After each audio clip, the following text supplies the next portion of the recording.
Hey guys, thanks for tuning in to Wide Awake Horror today. Just want to say, if you're new here, hit that subscribe button and join the family. And as always, if you like these stories, you know what to do. Smash that like button and let us know in the comments what you think. And as always, enjoy the stories.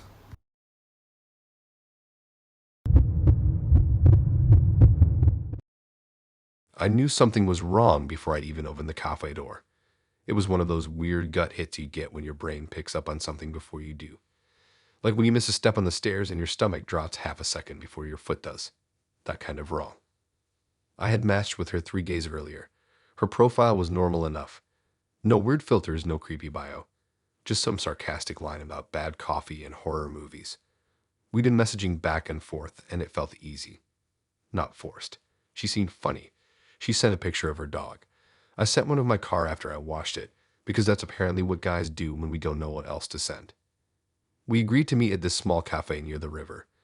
It wasn't super crowded usually, kind of low lighting, brick walls, plants hanging from the ceiling like they were trying too hard to look chill. I got there 10 minutes early because I didn't want to be that guy who's late on a first meet. I remember checking my reflection in the window before going in. Hair fine, booty fine, no food in my teeth. I pushed the door open, and that's when everything felt off. She was already inside, and she wasn't alone. At first, I didn't fully process it. I just saw her sitting at one of the corner tables, leaning forward, clearly annoyed about something. Her hands were moving in sharp gestures, her eyebrows pulled down like she was in the middle of an argument. And across from her was me. Not someone who looked kind of like me. Not someone with similar hair or the same hoodie.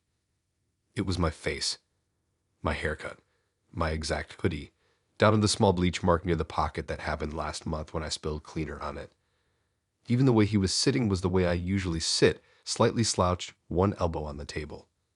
For a second, I genuinely thought there was a mirror somewhere and I just wasn't seeing it right. I even turned my head slightly to check angles. But the cafe layout didn't have mirrors near that wall, just framed posters and some fake ivy. My first thought was that it had to be some kind of twin situation. Maybe she was pranking me. Maybe she had a brother who looked like me, but that didn't make sense. She was clearly mad at him. Her face was tight, frustrated. He looked irritated too. I froze just inside the door. No one else seemed to notice anything weird. The barista was wiping down the counter. 2 girls near the window were laughing over their laptops. It was just a normal afternoon for everyone except me. I walked closer. Slow. My heart was pounding so loud it felt like it was in my throat. The closer I got, the more details lined up. The faint scar near his chin from when I wiped out on my bike in middle school. The small mole near his left eyebrow. Even the tiny nick on his right hand from when I cut myself opening a package last week. He looked up first. Our eyes met. I swear to you it was like staring into a live version of my own reflection. Not a picture. Not a resemblance. It was exact. And the worst part was the way his face changed when he saw me. Not confusion. Not surprise. Annoyance. Like I'd just shown up late to something important. She turned around when she noticed his expression shift, and then she saw me standing there. Her face went pale so fast it was almost gray. I expected her to look shocked, to laugh nervously, to say something like, "Wow, you guys really look alike." But she didn't look confused at all. She looked tired, like this was inconvenient. I moved closer to the table, half expecting someone to jump out yelling prank, but nothing happened. No hidden cameras. No laughter. I stood there, and the other me stood up slowly. He was a tiny bit taller than me, maybe by half an inch, something you wouldn't notice unless you were looking for it. He didn't smile. He didn't look scared. He just stared at me with this steady, irritated expression. I felt like I was outside my own body, like my brain couldn't keep up. I tried to think of anything logical. Identical stranger, elaborate scam. Hallucination, but none of it fit. She was looking between us like she was comparing 2 photos side by side. I noticed something else then. His shoes were mine too. Same brand, same worn out laces, except his looked newer, cleaner. He reached into his pocket and pulled out his phone. It was my phone. Same cracked corner on the screen, same cheap black case. That's when I instinctively checked my own pocket. My phone was still there. But when I pulled it out, the crack on mine was slightly longer than his, like mine had progressed further. My stomach flipped. She stood up suddenly, knocking her chair back a little. Her eyes were locked on me now, not him, and there was something like fear there. Not for herself, for me. The other me glanced at her like she was overreacting. And then he did something that made my skin crawl. He smiled. Not wide, not dramatic, just a small, knowing curve of the mouth. And it wasn't a smile I recognized. I've seen my own smile in mirrors my whole life. This was different, colder, controlled. I finally stepped right up to the table, close enough that if I reached out, I could touch him. I didn't. I was scared that if I did, something impossible would happen, like my hand would go through him, or worse, it wouldn't. He looked me up and down like he was assessing damage. I noticed then that his hoodie didn't have the bleach stain after all. It had something darker in that spot, faint, but there, like dried coffee, or something else. My mind started racing. If he was here before me, what had they talked about? How long had he been pretending to be me? She slowly picked up her bag. Her hands were shaking now. She kept glancing at me like she was trying to confirm which one was real. The other me turned slightly toward her, locking her line of sight to me for a second. Subtle. Possessive. I felt this weird surge of anger then, like he was stepping into my space. My life. I looked around the cafe again. Still normal. Still calm. But when I looked back at him, he was closer to me than before. I didn't see him move. He leaned in slightly. Not enough to touch, but close enough that I could see the tiny differences in his skin. His eyes were just a little darker than mine, almost black in the center. And then it hit me. His left ear didn't have the small notch at the top that mine has from when our dog bit me as a kid. It was perfect. Too perfect. She suddenly grabbed my wrist. Not his. Mine. Her grip was tight, desperate. And that was when he stopped smiling. His expression shifted to something flat, empty, like a mask sliding into place. He straightened up and looked around the cafe like he was bored. Then he looked back at me one last time. There was this weird understanding in his eyes, like he knew something I didn't. And then he walked past me. Not rushed, not dramatic, just calm. I turned to watch him go, but for a split second when he passed by the window, I didn't see his reflection. Mine was there in the glass. But his wasn't. He pushed the door open and stepped outside. I expected people to react, to notice that two of the same person had just walked past them. No one did. It was like he had never been there. I looked back at her. She was breathing fast, still holding my wrist. There were tears in her eyes. She didn't say anything. She just shook her head slowly, like she had made a terrible mistake. I felt dizzy, like the room was tilting. I pulled my phone out again, just to ground myself. I opened the app where we had matched, and my stomach dropped again. The last message sent from my account wasn't one I had written. It was sent an hour ago, while I was driving here, and it wasn't just a sentence. It was paragraphs. Things about knowing her longer than she thought, about how this wasn't the first time. I scrolled up. There were conversations I didn't remember having, days worth. Pictures I didn't remember sending. And in one of the photos, it was me standing outside my own house. Except I hadn't taken it. She was staring at my screen now too. Slowly she was afraid of the answer as she turned her phone toward me. Her messages showed the same thing. 2 weeks of talking. Plans. Inside jokes. Details about my life that were accurate but twisted. I felt like the ground had just opened up under me. Because if that wasn't me, then who had been living those 2 weeks? I looked toward the cafe door again. He was gone. No sign of him on the sidewalk. Just people walking by like it was any other day. My phone buzzed in my hand. A new message. From her. Even though she was standing right in front of me. I opened it. It was a selfie. Of me. Standing outside the cafe. Taken from across the street. The timestamp was 30 seconds ago. I looked up slowly. Across the street between two parked cars, I saw him. Watching. Holding the phone up. And this time, when he smiled, it was wide.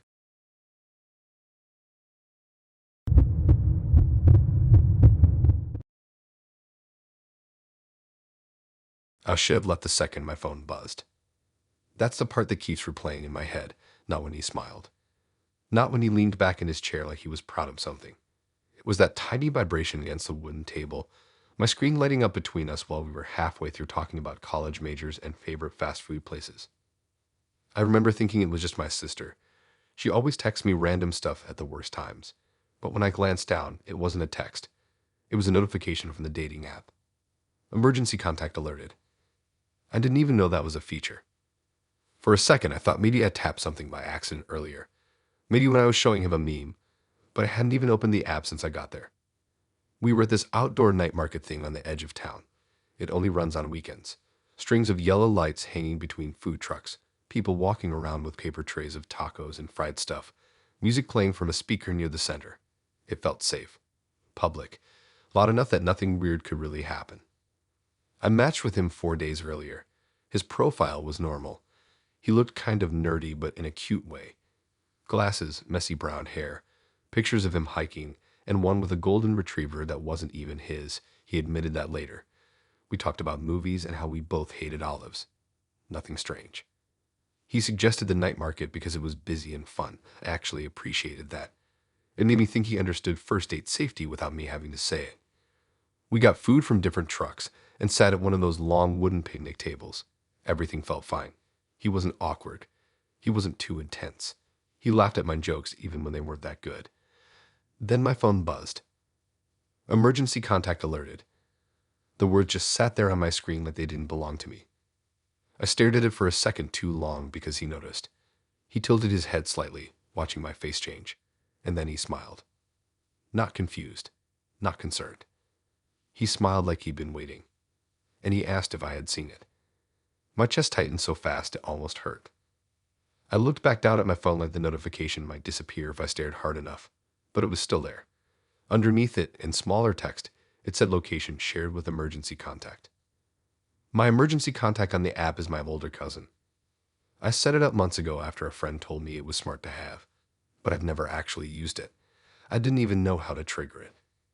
I felt heat rush to my face. I tried to think logically. Maybe I accidentally pressed and held something in my pocket. Maybe the app glitched. But then I realized something worse.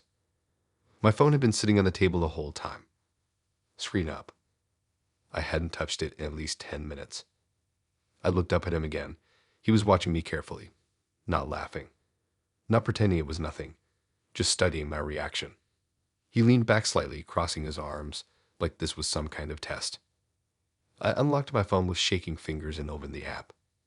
There was a red banner across the top that I had never seen before. Safety mode active. Under it, a small line of text said emergency protocol, triggered by unusual behavior. I felt dizzy. Unusual behavior from who? I quickly checked my messages. Nothing weird.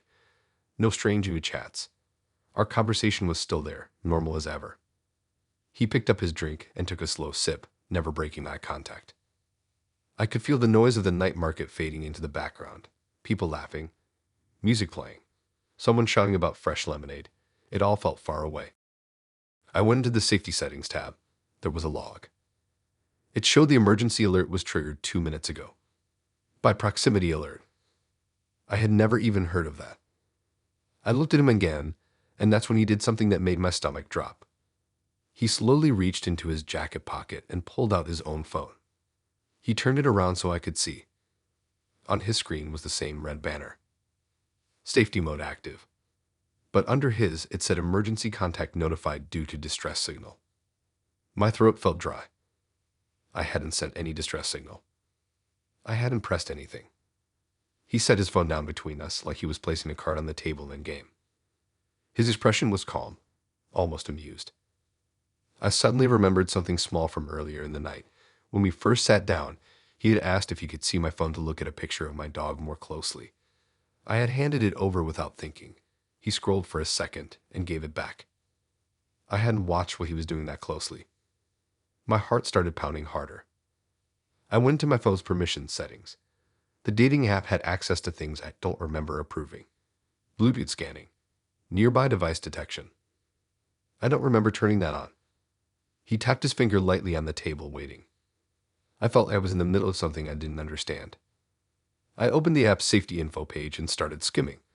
There was a section about proximity monitoring. It said if two users are within a certain distance and behavioral patterns indicate risk, the app may alert emergency contacts automatically. Behavioral patterns. Risk. I thought about the last 10 minutes. Nothing had happened.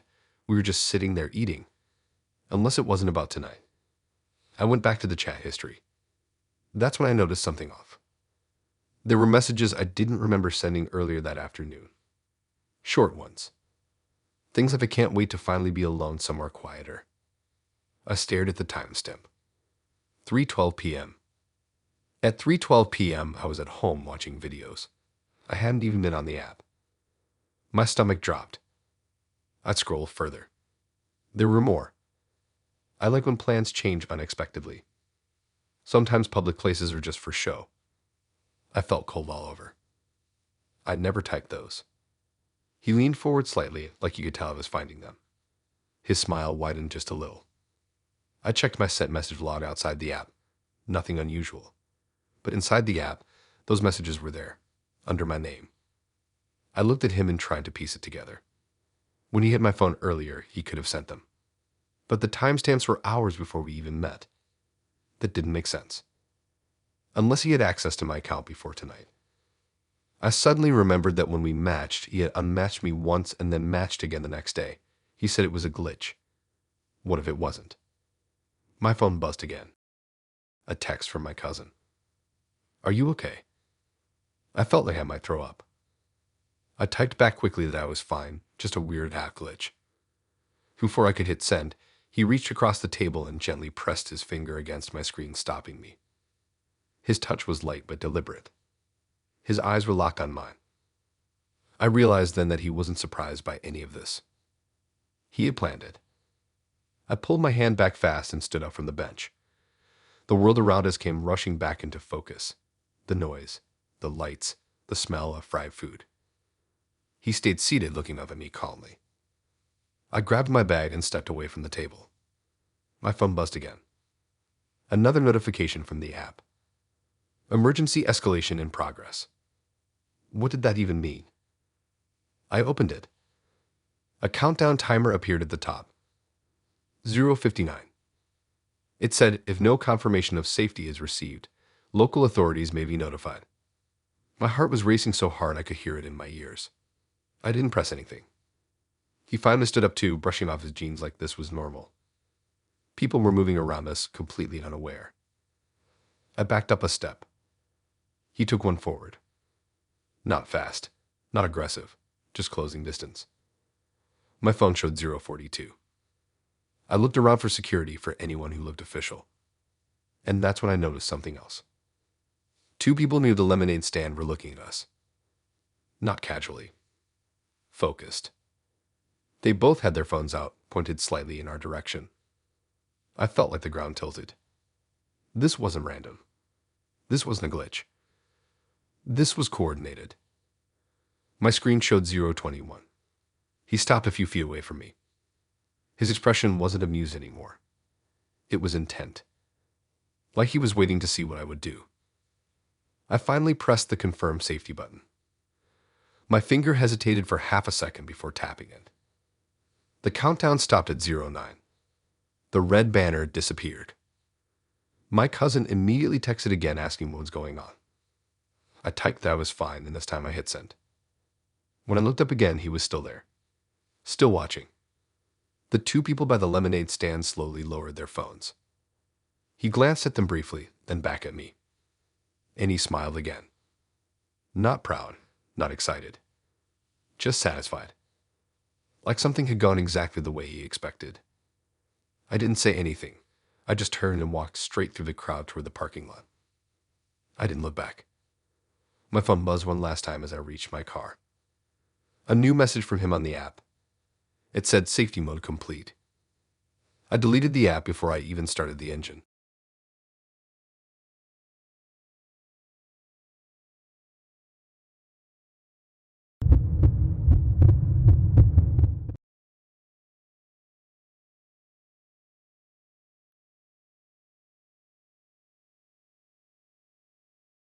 I should have known something was off when she kept staring at my hands.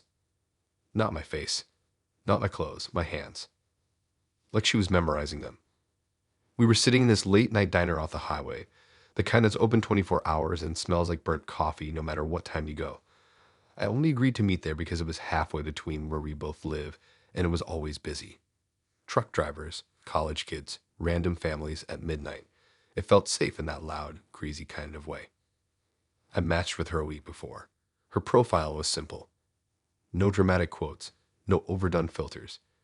Just pictures of her hiking, one in front of a mural downtown, and one with her hair pulled back, staring straight at the camera like she was challenging it.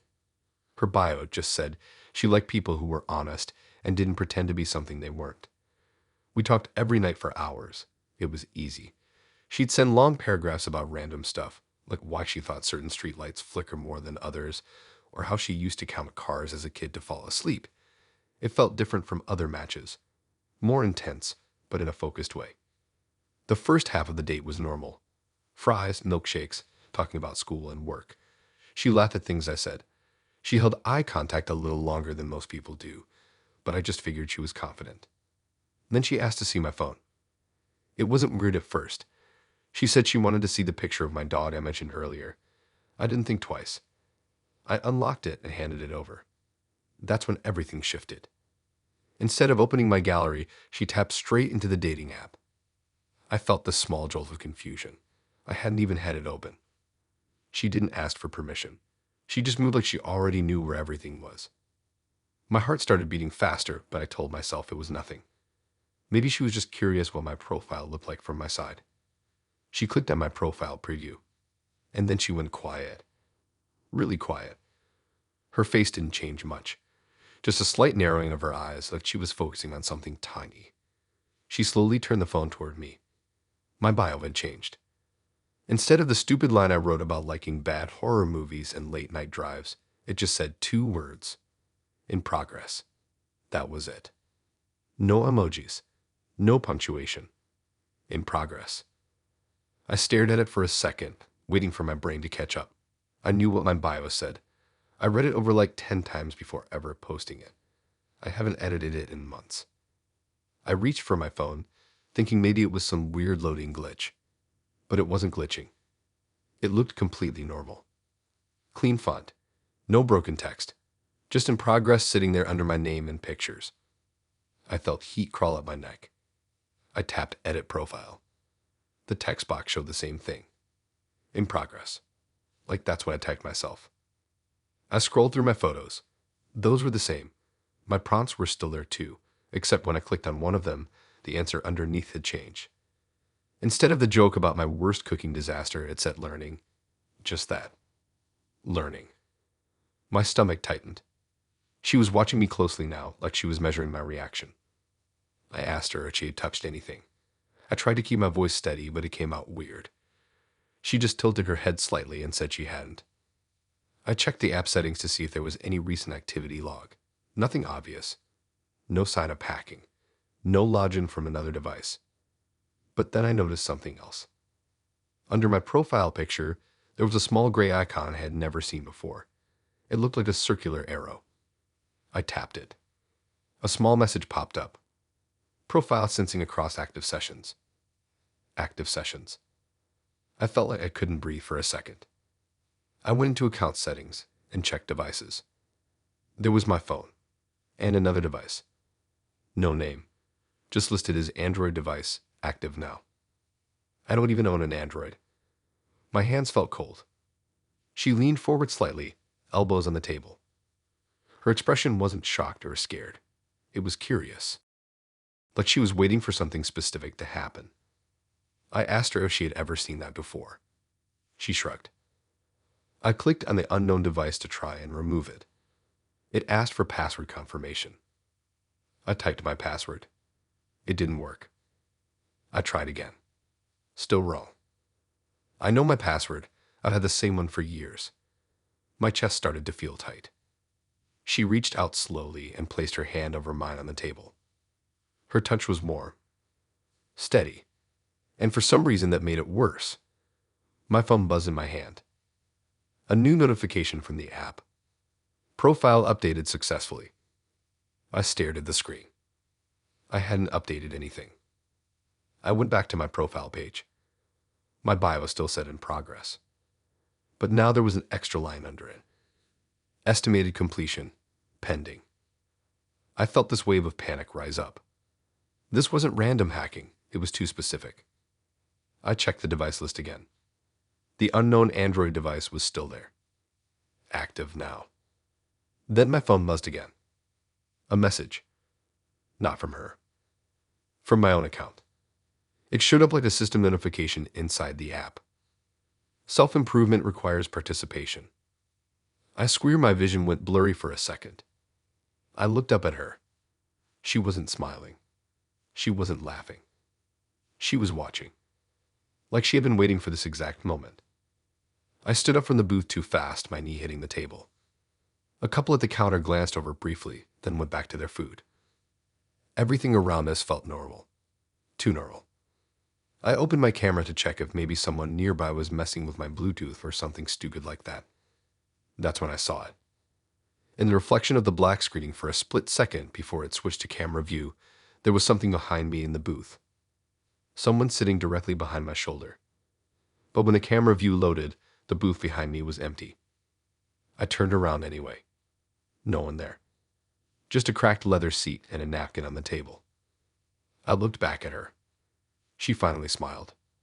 Not wide. Just small. Like she was proud of me for noticing something. My phone buzzed again. Profile milestone reached. Awareness. I felt like I was losing it. I backed away from the table. She stayed seated, calm as ever. I tried to log out of the app. It wouldn't let me. Error sensing data. I tried turning off my phone. It froze on the shutdown screen. Her eyes never left me. I suddenly remembered something she said 2 nights ago while we were messaging. Something about how people are always unfinished projects. How most of us just don't realize someone else is editing us. At the time I thought it was just a weird, deep comment. Now it felt different. My phone buzzed again. New profile photo added. I looked down slowly. The app had uploaded a new picture to my account. It was me. Sitting in this exact diner booth. From behind. Taken maybe a minute ago. You could see the back of my hoodie, the shape of my head. And across from me, slightly blurred, was her. Holding her phone up. I felt my stomach drop so hard I thought I might actually pass out. I looked at her hands. They were empty. Her phone was on the table. Screen down. My phone screen updated again. Estimated completion, 12%. I didn't wait for anything else. I grabbed my jacket and walked straight out of the diner. I didn't look back at her. I didn't say anything. The cold air outside hit me hard, but my phone was still buzzing in my hand. Another notification. Behavioral data recorded. I got into my car and finally my phone powered off on its own. The screen went black. When I turned it back on 5 minutes later, the app was gone. Completely uninstalled. Like it had never been there. But when I opened my browser and searched my username, my profile still showed up online. Bio still the same. In progress. Estimated completion, 13%. Hey guys, really sorry to disturb you, but if you're enjoying the stories up until this point, please smash that like button. That's all I'm asking for you guys. Let's break some records this year. Now back to the stories.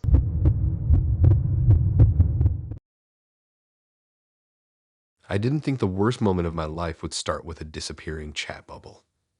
It sounds dramatic when I say it like that, but that's exactly what happened. 1 second his name was at the top of my screen, the heart icon next to it. Our messages stacked up from the last 2 weeks. The next second it was gone, like it had never existed. And he was sitting right across from me when it happened. We met this Rooftop movie night thing downtown. It was one of those pop-up events where they project an old movie onto a giant white wall, and everyone sits on folding chairs with blankets. It cost $15 to get in, and they had overpriced popcorn and soda in paper cups. The city lights were visible in the distance, and there was this warm breeze that made it feel almost romantic. I thought it was a good sign that he picked something public and kind of creative. His profile had been normal. Pictures with friends, one with his little niece, a couple hiking shots. Nothing weird in his bio, just some line about liking old movies and bad jokes. We've been talking for almost 3 weeks, longer than most matches I've had. He never pushed to meet right away. He didn't ask for anything strange. He seemed patient, calm. He even sent me a screenshot once of him deleting another dating app because he said he wanted to focus on one person at a time. Looking back, that feels like a warning. The first hour of the date was fine. We talked about the movie, about how uncomfortable the folding chairs were. He leaned closer a couple times so we could hear each other over the speakers. Nothing out of place. I remember checking my phone once when it buzzed. Just a random notification from a group chat. I saw our dating app icon still there in the background. Everything normal. About halfway through the movie, he asked to see something on my phone. He wanted to look up the name of an actor. I handed it over without thinking. He didn't even open the browser. He opened the dating app. I felt this tiny flicker of confusion but didn't say anything at first. I figured maybe he was joking. Maybe he was going to show me something funny from our early messages. Instead, he just stared at the screen for a second. Then he tapped something. I saw the chat disappear. Just vanish. I reached for my phone instinctively, but he held it lightly out of reach for a second longer than necessary. Then he leaned in close to me. So close I could feel his breath near my ear, and he whispered that now this wouldn't be tracked. The way he said it wasn't playful. It wasn't dramatic. It was matter of fact. Like he was explaining how parking meters work. My stomach dropped so fast it almost hurt. He handed my phone back calmly and leaned away like nothing happened. I stared at the screen. Our conversation was gone. No match, no chat history, no profile. It was like we had never connected. I opened my notifications, thinking maybe it was a glitch.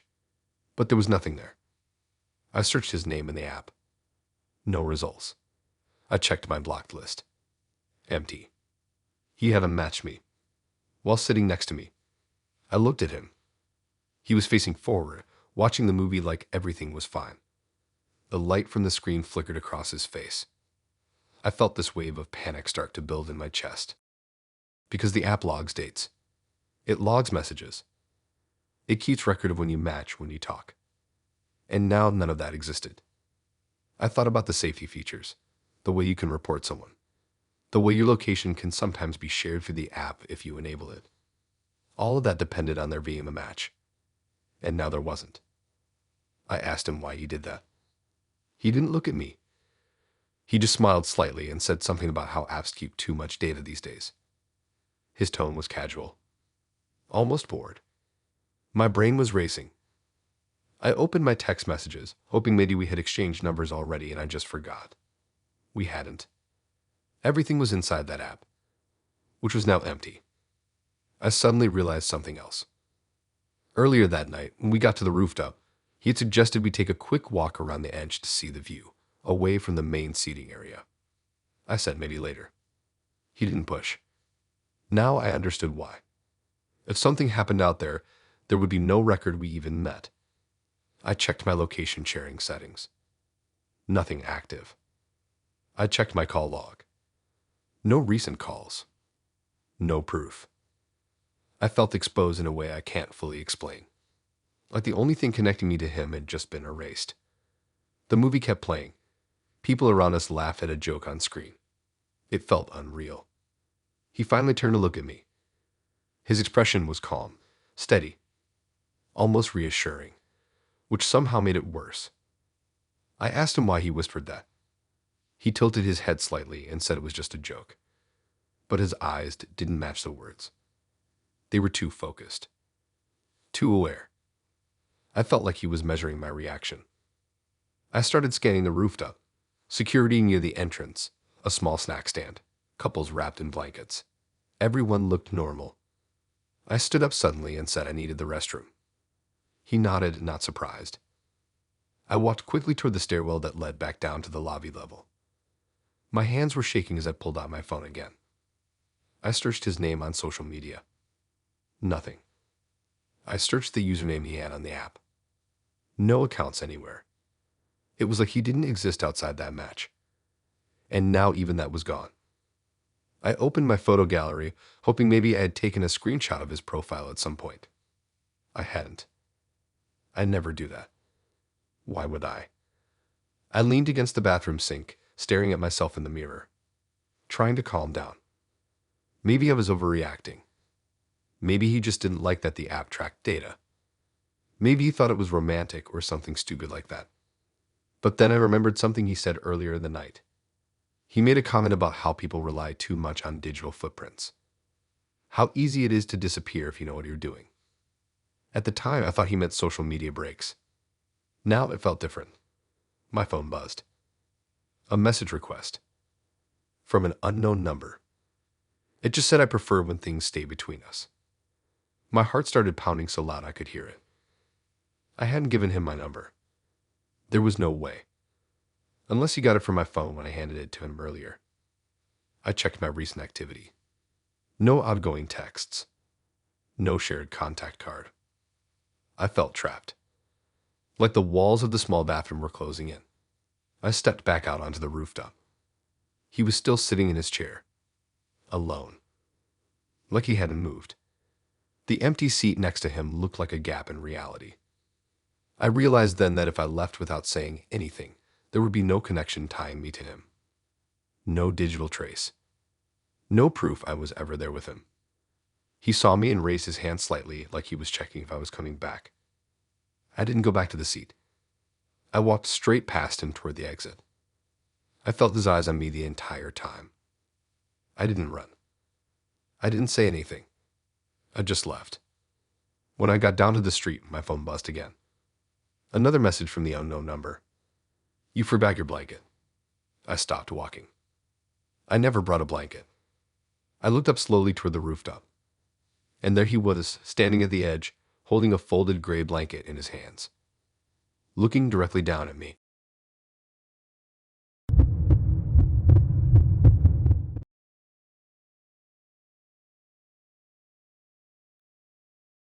I didn't think mentioning my roommate would change the way someone looked at me, but it did. It was like watching a light switch flip behind her eyes. 1 second she was smiling at me across the table, leaning in, asking about my job and what kind of music I liked. The next second her face dropped just a little, not dramatic, just enough to notice if you're paying attention. And I was paying attention. We met this small board game cafe downtown. It's one of those places where you pay $8 for unlimited access to shelves of games nobody really knows how to play. Mismatched couches, chalkboard menu, people arguing over cards and dice. It was crowded, but in a fun way. Loud enough that awkward silence wouldn't feel obvious. I'd matched with her 5 days before. Her profile stood out because it was blunt. She wrote that she liked privacy, routines, and quiet homes. Her pictures were mostly indoors. One in a clean white kitchen, one sitting on a couch with a blanket wrapped around her. Everything looked neat, controlled.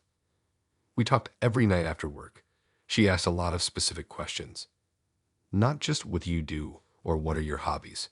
She asked what time I usually get home, how often I cook, whether my apartment walls are thin.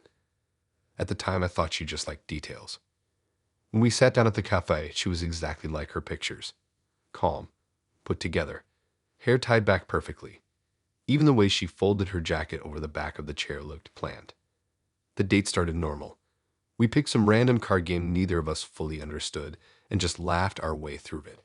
She had this soft smile that made it easy to relax. Then she asked where I live. I told her the neighborhood and mentioned I share a 2-bedroom with my friend from college. That's when the switch flipped. Her smile stayed, but it felt tighter, like she was holding it in place. She asked how long I'd had a roommate. I said about a year. Rent's expensive. It just makes sense. She nodded slowly, eyes fixed on me in this intense way. Then she told me she only dates men who live alone. She didn't say it jokingly. She said it like it was a rule. I laughed a little because I thought she was kidding. She wasn't. She leaned back and crossed her arms lightly, studying me. I felt weirdly defensive, like I just failed some test. I told her my roommate works late most nights anyway, barely home, trying to lighten it. That's when she looked disappointed. Not angry. Not annoyed. Just disappointed. Like I had almost been what she wanted. The rest of the gang felt different. She was quieter, more thoughtful. She kept glancing at my phone when it buzzed with notifications. Once she asked if my roommate texts me a lot. I said sometimes. She didn't respond. After about an hour, she suggested we take a walk.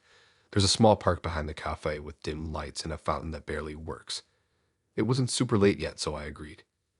As we walked, she started asking more questions about my apartment. How many doors? Which floor? Whether the windows face the street or the alley. I told her second floor. Windows face the alley. One main door, deadbolt lock. She listened closely. Too closely. Then she asked what my roommate does for work. I said he's a delivery driver, usually out until midnight. Her eyes flickered slightly at that. She didn't smile this time. She asked if he ever goes out of town. I said sometimes for a weekend to visit his parents. That's when her expression changed again. Not disappointment now. Interest. Focused interest. My stomach tightened. I tried to steer the conversation back to something normal. Movies, food, anything, but she kept circling back. She asked if my roommate ever brings people over, if he locks his door, if we share groceries. It felt less like a date and more like an interview. At one point, she stopped walking and looked at me directly. She said she just prefers men who live alone because it's simpler, less noise, fewer variables. Fewer variables. That phrase stuck in my head. We eventually looped back toward the cafe parking lot. I felt this strange tension in my chest, like something was slightly off, but I couldn't prove it. She asked if she could see my place sometime. I hesitated.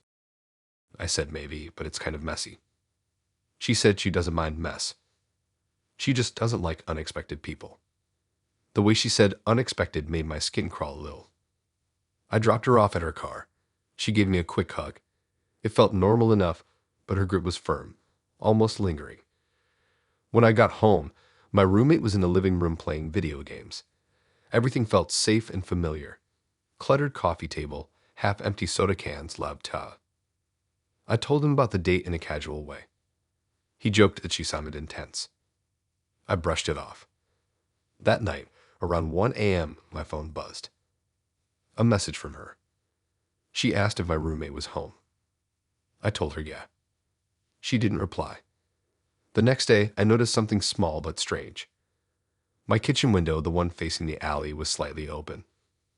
I'm obsessive about locking windows, especially on the second floor. It's a habit. I asked my roommate if he opened it. He said no. I closed it and locked it. That evening, she texted again, asking what my roommate's schedule was like this week. I didn't answer right away. Instead, I checked her social media. Almost nothing there. Very few friends. No tagged photos. Everything looked curated. 2 nights later, my roommate told me something weird. He said when he came home from work, he thought he saw someone standing near the alley behind our building, just for a second. A woman. But when he looked again, no one was there. My chest tightened. I didn't tell him about our questions. I didn't want to sound paranoid. Then my phone buzzed again. Another message from her. She asked if I had ever thought about living alone. She said sometimes independence changes a person. I didn't respond. Instead, I went to check the window again. Locked. I pulled the curtain back slightly to look into the alley. Nothing but trash bins and shadows. The next morning, my roommate left early for work. I stayed home because I had a late shift. Around 10 a.m., someone knocked on the door. Soft. Controlled. I froze. We weren't expecting anyone. I checked the door camera on my phone. It showed her, standing there calmly, hands folded in front of her. I felt my heart start racing. I hadn't given her my address. At least I don't remember doing that. Maybe she saw it when I ordered food one night and mentioned the street name. I don't know. She knocked again. Then she leaned closer to the door, like she was listening. I stayed silent. After a minute, she stepped back and looked up toward the window, toward the alley facing one. My stomach dropped. She stood there for a few more seconds, then finally walked away. I watched through the camera as she turned the corner and disappeared. I texted her asking why she came by unannounced. No response. Instead, about an hour later, I got a message. She said she just wanted to see if I was ready yet. Ready for what? I asked what she meant. She replied that she doesn't compete with roommates. She waits. That night, my roommate told me he might be moving out in a couple months. Got a new job offer in another city. I felt cold all over. My phone buzzed almost immediately after he said that. A message from her. She wrote that timing is everything. I didn't tell her he was leaving. I never posted about it. But somehow she knew. I looked at the alley window again, and for a split second, I thought I saw someone standing there, watching.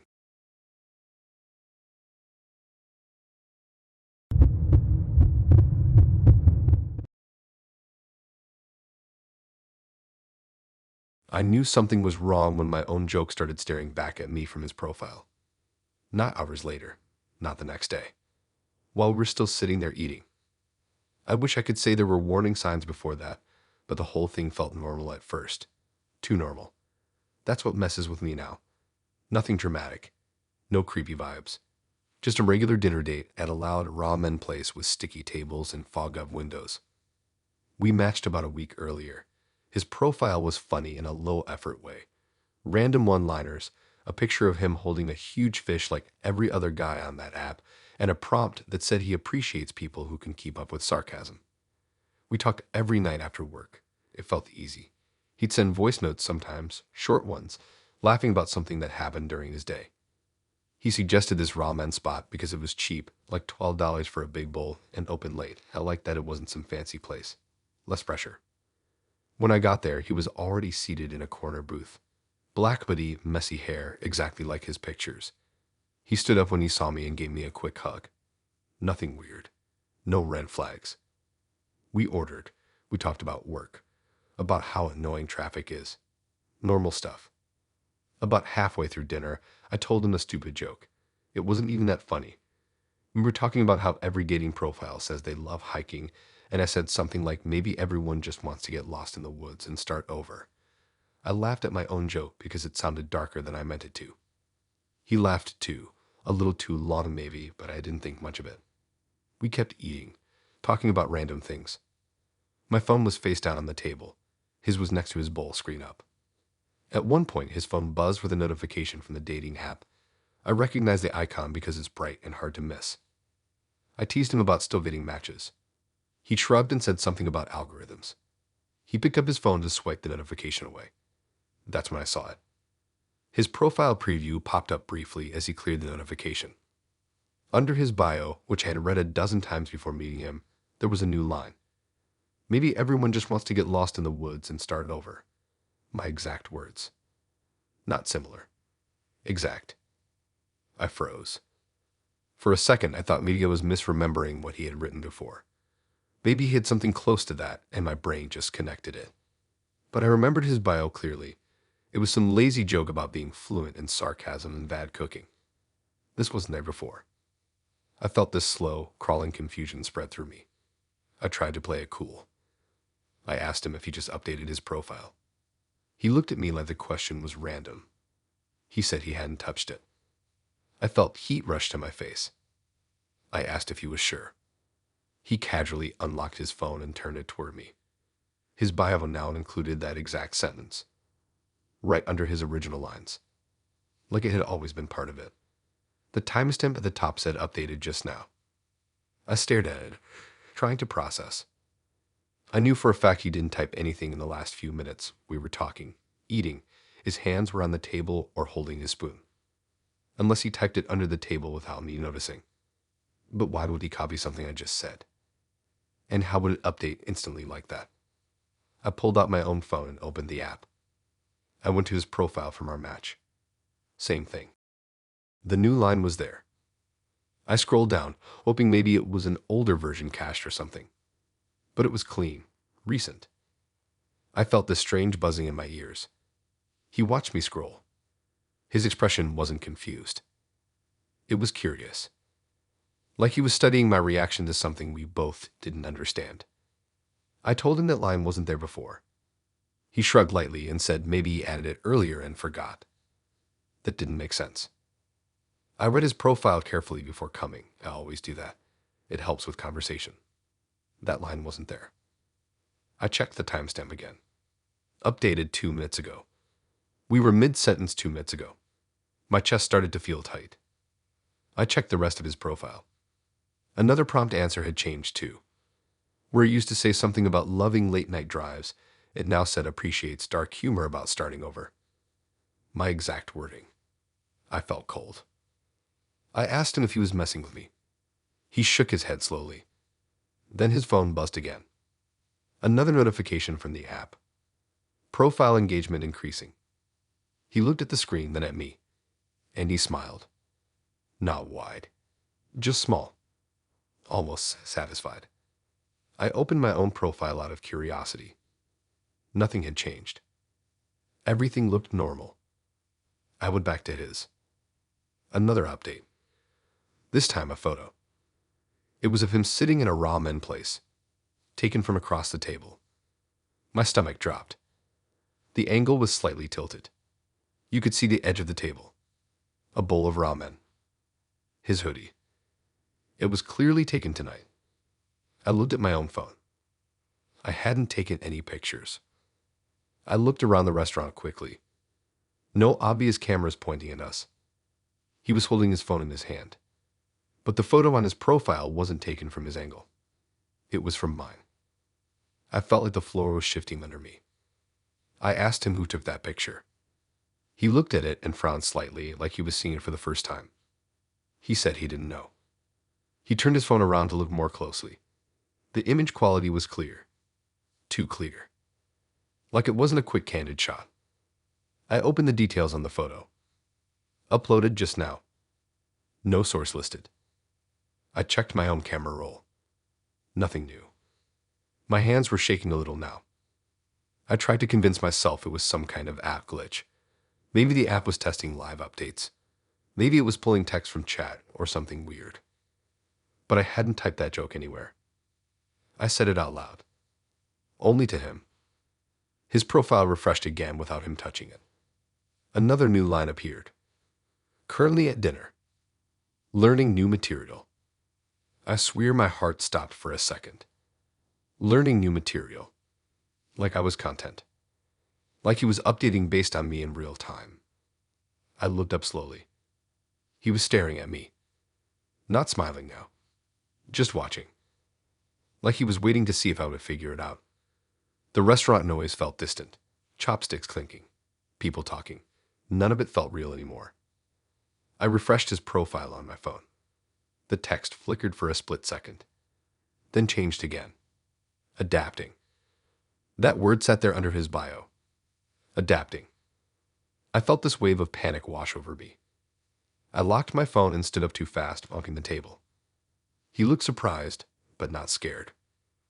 I told him I needed air. I walked straight out of the restaurant into the cool night air. My phone buzzed immediately. A notification from the app. Your preferences are being refined. I felt sick. I opened the app again.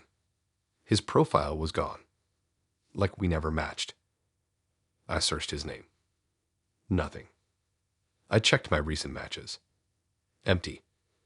Completely empty. But when I went to my profile settings, under recent interactions, there was a small note. Data captured. I stood there on the sidewalk, breathing hard, staring at that line. Inside the restaurant, through the fogged window, I could still see him sitting at the booth. Alone. Looking down at his phone. And smiling.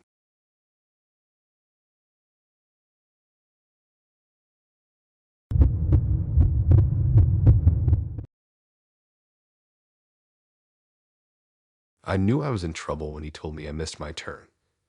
Not suggested. Not asked. Corrected. Like he'd been expecting it. We met at this late-night bookstore cafe near campus. It's one of those places with tall shelves, soft yellow lights, and random poetry readings in the corner. They sell coffee for $6 and act like it's special because it's poured slowly. It felt safe. Familiar. I've studied there before. I matched with him about a week earlier. His profile was clean and simple. No shirtless pictures. No weird quotes. Just a few photos of him hiking and one of him standing in front of a map in some museum. His bio said he liked exploring cities on foot. That detail felt harmless at the time. We talked for days before meeting. He asked a lot about my neighborhood. Not in a creepy way, just casual. Like, what's your favorite place nearby? Do you walk a lot? Is it quiet at night? I didn't think much of it. I like talking about where I live. It's a cute area. The date itself was fine. We sat by the window with our drinks and talked about books we pretend to read and jobs we don't really love. He was attentive. Maybe a little too attentive. He remembered small things I mentioned days ago, like my favorite snack from childhood. I thought it was sweet. Around 10 p.m., the place started closing. Lights dimmed slightly. Staff stacking chairs near the back. I grabbed my bag and said I'd head home. He immediately said he'd walk me. I said it was fine. I only live about 15 minutes away. He insisted. Not in a dramatic way, just firm. He said he doesn't like the idea of me walking alone at night. I hesitated for a second, but agreed. It's a public area. Lots of street lights. People still out. We stepped outside into cool air. The street was quiet, but not empty. A couple walking a dog. Cars passing occasionally. We started walking. At first, it felt normal. He kept pace with me, hands in his jacket pockets, talking about some random podcast. I usually take a specific route home. I know which streets are better lit, which ones have cameras on buildings. I've lived here for 2 years. About 5 minutes in, I turned left onto a smaller street, and that's when he corrected me. He said I usually go straight here. I froze for half a second. I asked what he meant. He said the quicker way is straight, and then right at the pharmacy. My stomach tightened. I've never walked home with him before. He shouldn't know my route. I left lightly and said there are a few ways. He nodded slowly, but his eyes stayed on me a little too long. We kept walking. I tried to convince myself it was nothing. Maybe he looked at a map earlier. Maybe he guessed. After another block, I crossed the street earlier than usual. He slowed slightly. Then he said I'd normally cross at the next light. My heart started beating harder. I asked how he knew that. He shrugged and said he noticed when he drove by once. Drove by. I don't remember telling him exactly which building I live in, just the general area. We kept walking, but the air felt heavier. I decided to test something. Instead of turning onto the main road that leads to my apartment, I turned onto a side street that loops around. It's not a common route. I only use it when the main road is crowded. He stopped walking for a split second. Then he caught up quickly. He told me that's not the fastest way. His voice was calm. Too calm. I said I felt like taking the longer path tonight. He didn't respond immediately.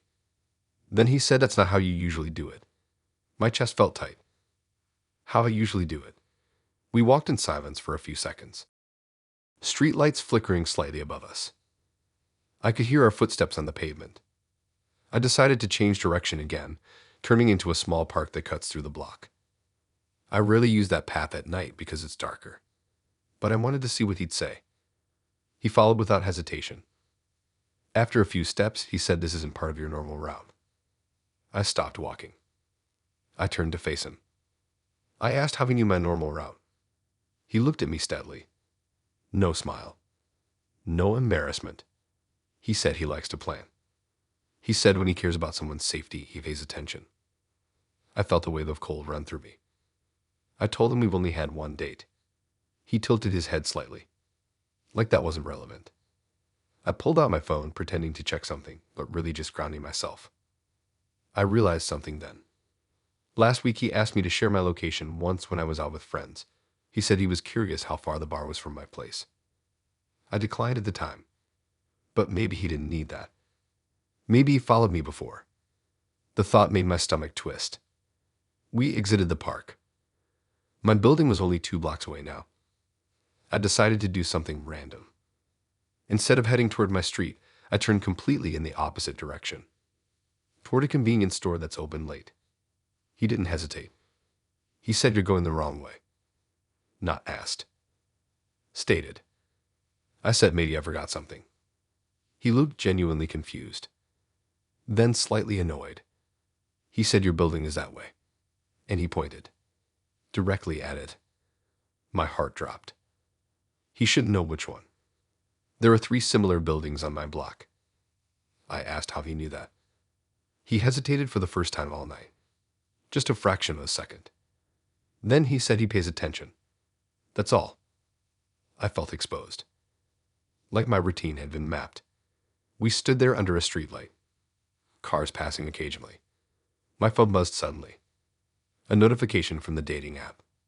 New match. I ignored it. But then another notification came through. Someone viewed your profile nearby. I felt dizzy. I opened the app quickly. Under recent activity, it was a small map preview, showing my current location, and a highlighted path. A blue line tracing from the Bookstore cafe to my building. The exact route I usually take. Not the one we just walked. The one I normally walk when alone. I stared at it, heart pounding. I never turned on route tracking. I looked up slowly at him. He was watching my face carefully. Not worried. Just observing. I took a step back. I told him I'm not going home yet. I said I'm going to meet a friend. That wasn't true. But I needed space. He looked disappointed. Again, that subtle drop in expression. He said that's not what you usually do after this time. My chest felt tight. I turned and walked for the convenience store without waiting for a response. I didn't look back. Inside the store, bright lights and security cameras made me feel slightly safer. I stood near the counter pretending to look at snacks. After a minute, I glanced outside. He was across the street, standing still, watching the entrance. Not on his phone. Not pacing. Just watching. My phone buzzed again. A message from him through the app. It said routine deviation detected. My hands went cold. I blocked him immediately. The map preview disappeared. When I looked outside again, he was gone. I waited inside for 20 minutes before calling a friend to pick me up. I didn't walk home that night. And the next morning when I checked my phone, the app had a new feature I'd never seen before. Frequent paths. And under it, a map of my neighborhood, with one route highlighted.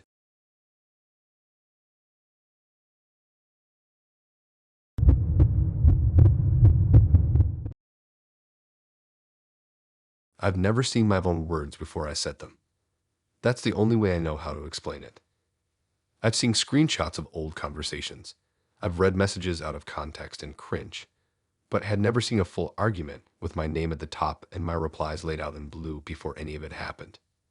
Until her. We met at this indoor mini golf place that opened last year near the mall. It's one of those glow-in-the-dark spots with fake palm trees, neon paint on the walls, loud pop music playing from speakers in the ceiling. It cost $18 for a round, which felt overpriced, but it was different enough to be fun for a first date. I matched with her 2 weeks earlier. Her profile was simple. Dark hair, serious eyes, very direct bio. She wrote that she values honesty and hates wasting time. We talked almost every night. Long messages, sometimes paragraphs. She asked really thoughtful questions about where I see myself in 5 years, how I handle conflict, what my biggest regret is. I thought she was just emotionally mature. She had this way of typing that felt almost calculated, like she was drafting and read her messages before sending them. Precise, clean. The first half of the date was good. We joked about how bad we were at the mini golf. She actually smiled a lot more in person than in her photos. It felt easy. After we finished the game, we sat at a small table near the snack counter. Dim lighting, colored shadows on the walls. People laughing in the background. Nothing creepy. She asked me what I usually argue about in relationships. I laughed and said I try not to argue at all. She didn't laugh. She said everyone argues eventually. I shrugged and said probably about time, attention, dumb misunderstandings. She nodded slowly like she was confirming something. Then she reached into her bag and pulled out her phone. She said she wanted to show me something. I expected maybe a meme or a picture of her dog. Instead, she opened her photo gallery and turned the screen toward me. It was a screenshot of a text conversation. My name was at the top. My profile picture from the dating app next to it. And the messages were between me and her. Except they weren't messages we had sent. The date stamp at the top said 3 weeks from now. I stared at it, confused at first. I thought maybe it was some weird edit. Maybe she photoshopped something as a joke. But it looked real. Too real. The messages were detailed. Long paragraphs, back and forth. In the screenshot, she had accused me of pulling away emotionally, of being distant. And my replies were defensive. Short at first, then longer. Explaining myself, then frustrated. The words sounded like me. The phrasing, the little way I used certain expressions. It felt I was reading something I had written on a bad day. My stomach tightened. I told her that it wasn't real. She nodded calmly. She said it wasn't yet. I felt my chest go tight. She scrolled to the next screenshot. More messages. This time for me saying something harsher. Something I would never say out loud on a first date, but it sounded like something I might type if I was angry enough. The timestamp was even more specific. 11:42 p.m. A date exactly 23 days in the future. I looked up at her. She wasn't smiling. She wasn't joking. She was watching me carefully. Like this was a test. I asked her where she got that. She said she generated it. I didn't understand. She explained casually that she works with predictive text models, behavior mapping, conversation forecasting. She said she's been analyzing our messages since we matched, feeding them into a system, seeing likely outcomes. My brain felt like it was overheating. I told her that's insane. She didn't react to that word. She just swiped to another screenshot. This one showed the argument escalating, me apologizing, then her not accepting it, then me saying maybe we should take a break. The words were so specific it made my skin crawl. There was even a typo in one of my supposed messages. A typo I actually make sometimes.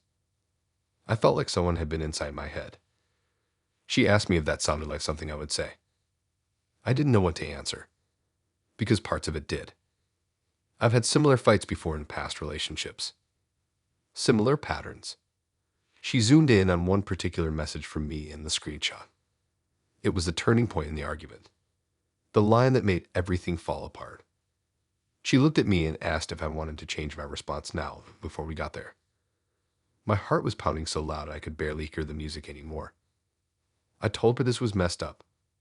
She tilted her head slightly and said she was just trying to optimize.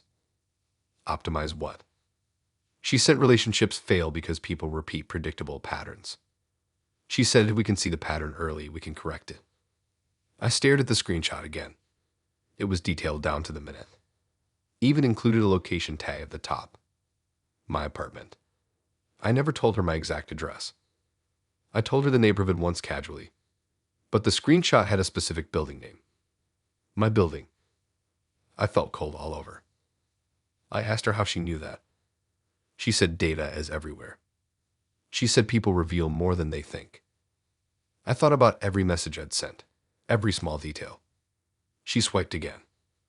Another screenshot. This one showed a later date, a week after the argument. Me sending a long apology message at 2:13 a.m., begging to fix things. The tone sounded desperate. Too desperate. I felt embarrassed reading something that hadn't even happened. She asked me if I would actually say that. I told her I don't know, because I didn't. Maybe I would. Maybe I wouldn't. That's the part that messed with me. It felt possible. She leaned closer across the table. She said we're at a branching point right now, that if I respond differently in certain moments, the future argument won't look like this. She tapped the screen. She asked if I wanted to edit it. I felt I was sitting across from someone who had already lived the next month of my life. I grabbed her phone gently and looked closer at the screenshots. The details were insane. Even the timestamps lined up with when I usually stay up late. There was one message where future me accused her of being controlling. My exact phrasing from a previous relationship 2 years ago. I never told her that story. I gave her phone back. I told her this isn't normal. She said normal is just unexamined. She said most people walk into predictable arguments blind. She just prefers to see the script first. That word made my stomach drop. I asked her if she had done this with other guys. She just said not everyone makes it past the forecast. The forecast. Like we were a weather pattern. The neon lights flickered slightly above us. Or maybe that was just my vision. She asked again if I wanted to change my response. She pointed to the turning point message in the screenshot, the one where future me escalated the fight. She said if I promise now not to say that, maybe we can avoid everything else. I stared at that line. It felt like staring at a trap. Because if I promised not to say it, I'd be living according to her script. If I refused, Vidya'd end up saying it anyway. I felt cornered by something that hadn't even happened. I stood up suddenly, chair scraping against the floor. People nearby glanced over. I told her I need air. She didn't stop me. She just watched. As I walked toward the exit, my phone buzzed. A message from her. Sent just now. It said we're ahead of schedule. I stopped in the hallway. Slowly opened the dating app. And there in our chat was the first line in the future argument. Sent from her account. Word for word what was in the screenshot.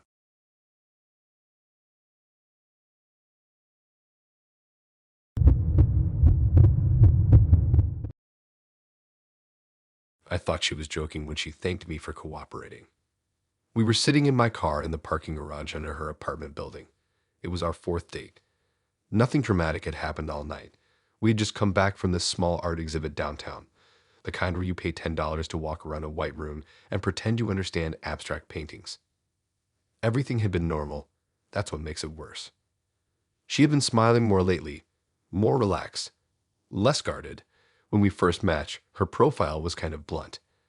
It said she was tired of temporary people, tired of being evaluated and replaced. I thought it was just frustration with dating apps in general. Everyone says stuff like that. We had been talking for almost a month.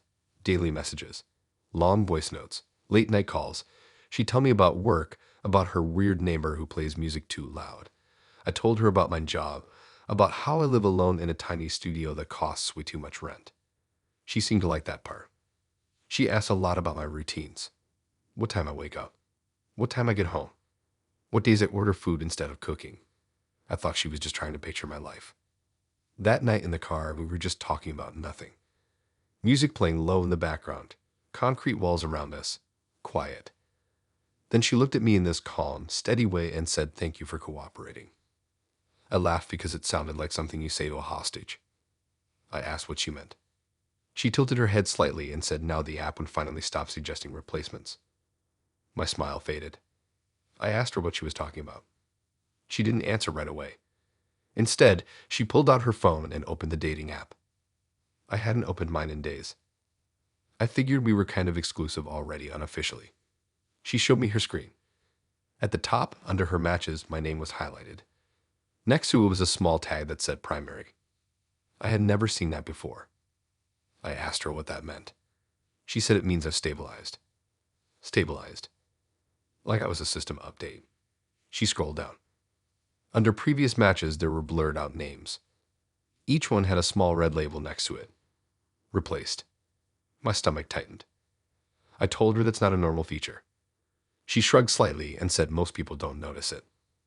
I pulled out my own phone and opened the app. My matches list looked normal at first. Just her at the top. Then I noticed something new. A small gray bar under her name. Candidate retained. I felt a weird buzzing in my ears. I asked her if she had done something to the app. She smiled faintly. She said she didn't have to.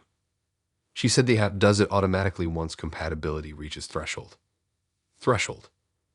Like we were data points. I tried to laugh it off. I said that sounds like marketing language. She shook her head. She said it's deeper than that. She swiped to a hidden-looking menu in her settings. I had never seen that layout before. There was a section called Optimization Progress.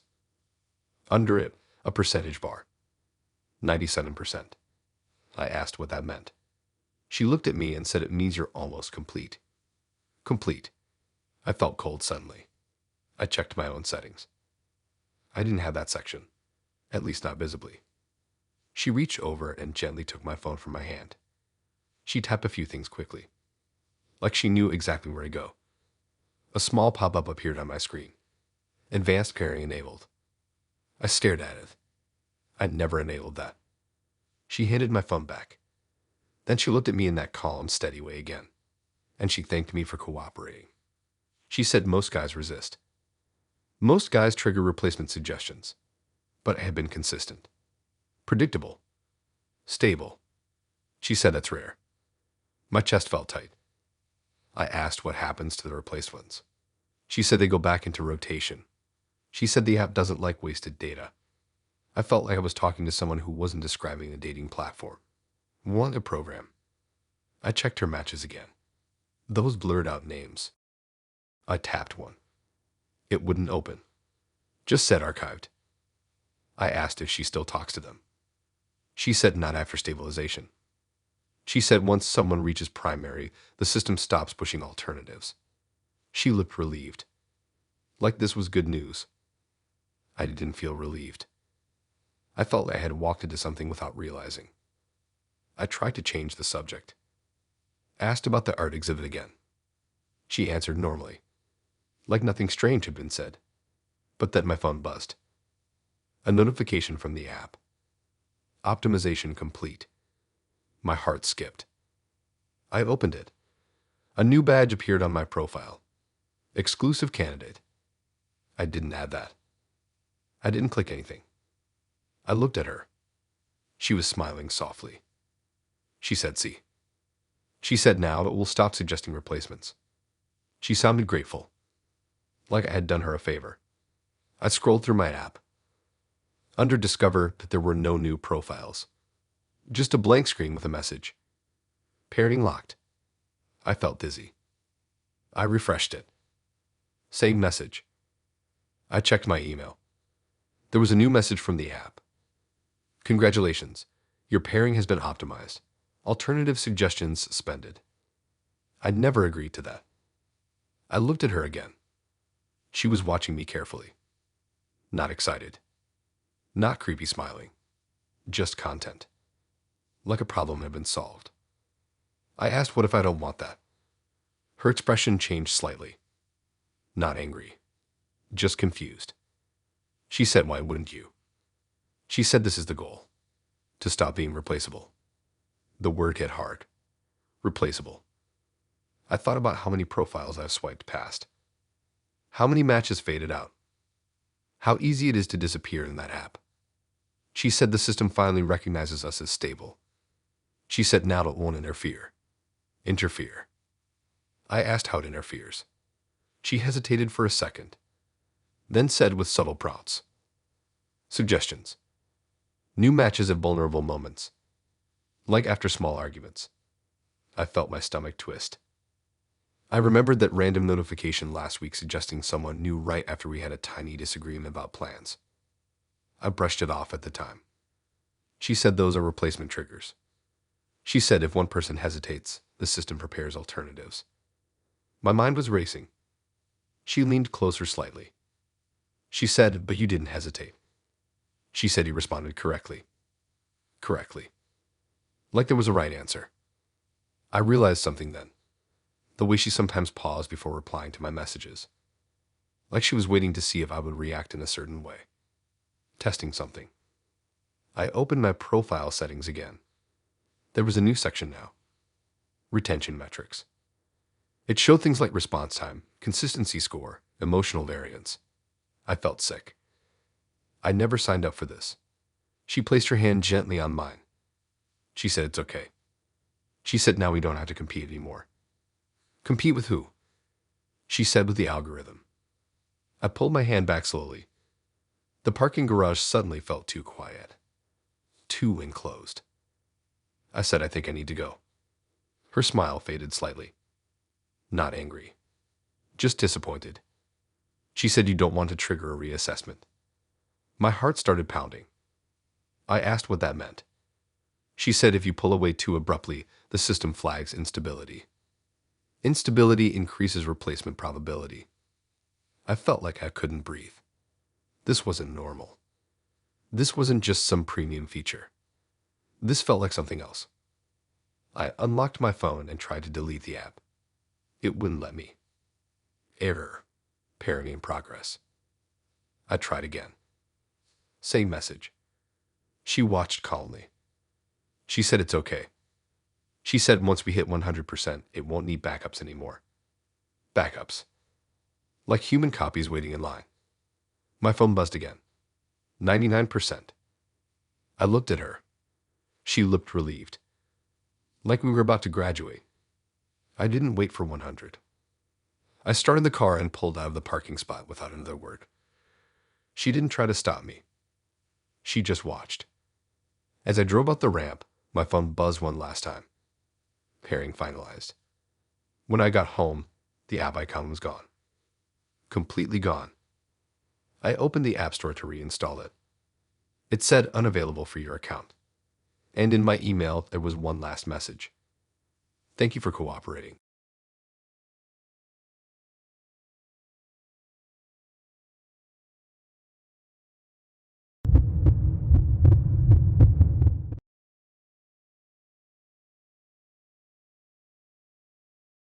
I thought it was a battery warning at first. That's how it started. Just a random glance down at my phone while she was in the middle of telling me about her job at some marketing firm, and I saw numbers ticking down in the corner of my screen. I almost ignored it. We were sitting on the top level of a parking garage that overlooks the city. It sounds sketchy, but it's actually kind of a popular spot at night. People park out there to talk, eat takeout, watch the skyline. She suggested it because she said she likes places where you can see everything. We grabbed burgers earlier, $14 each and honestly not worth it, and brought them up there. It felt casual, chill, wind moving through the open sides of the garage, distant sound of traffic below. I matched with her about 10 days earlier. Her profile said she liked observing people. That was her exact phrase. It sounded artsy at the time. Mysterious in a low-effort way. Her pictures were normal. A couple selfies. One of her sitting on a rooftop somewhere else. We had good conversations leading up to this. She asked thoughtful questions. Nothing too invasive. Just enough to make it feel real. So there we were sitting on the hood of my car, city lights behind her, when I glanced at my phone and saw it. 0:59:48. Counting down. I frowned and tapped the screen. It wasn't my battery. It wasn't a timer I set. It was inside the dating app. The app had somehow opened itself. Full screen. Black background. White numbers ticking down. And above the numbers in plain text was my name. Not my username. My actual name. Labeled like a title. Time remaining. My name. My stomach dropped so hard it felt physical. I quickly angled the phone away so she couldn't see it. I tried to swipe out of the app. It wouldn't close. The numbers kept ticking. 0:59:21. 0:59:20. I felt my chest tighten. She was still talking, but I wasn't hearing anything she said. I tapped the screen again. Nothing happened. No buttons, no menu, just a countdown. I locked my phone. When I unlocked it again, the app was still there. Counting down. 0:58:52. I felt heat rise in my face. I forced a smile and said I needed to check something. I stepped a few feet away from the car. Wind hitting my face. Heart pounding. I tried to force close the app. It wouldn't respond. I tried turning my phone off. The screen went black for a second, then came back on, still on the countdown, like it refused to shut down. 0:58:07. I looked back at her. She was watching me now. Not talking anymore. Just observing. The way her profile said she liked to. I walked back slowly. I tried to laugh it off and said my app was glitching. She tilted her head slightly. Asked what it was doing. I hesitated. I don't know why, but something in me didn't want to show her. But I did. I held the phone out. She leaned closer to look. Her face stayed calm. Too calm. She read the label above the timer. My name. Then she looked at me. And for a split second, I thought I saw recognition in her eyes. Not confusion. Recognition. I asked if she had ever seen something like that. She shook her head slowly. But her expression didn't change. The timer kept going. 0:57:12. I opened my app store to see if there was an update. But I couldn't swipe away from the screen. It was locked there. I tried pressing random parts of the screen. Nothing. Just numbers dropping. She asked what happens when it hits 0. I swallowed. I said I don't know. She nodded. Like that was interesting. I suddenly remembered something small from earlier in the week. She had asked me casually how long I usually give someone before deciding if it's serious. I said, I don't know, a few weeks maybe. She had smiled at that. I looked down at the timer again. 0:56:30. I felt stupid standing there, panicking over an app glitch. But it didn't feel random. It felt directed.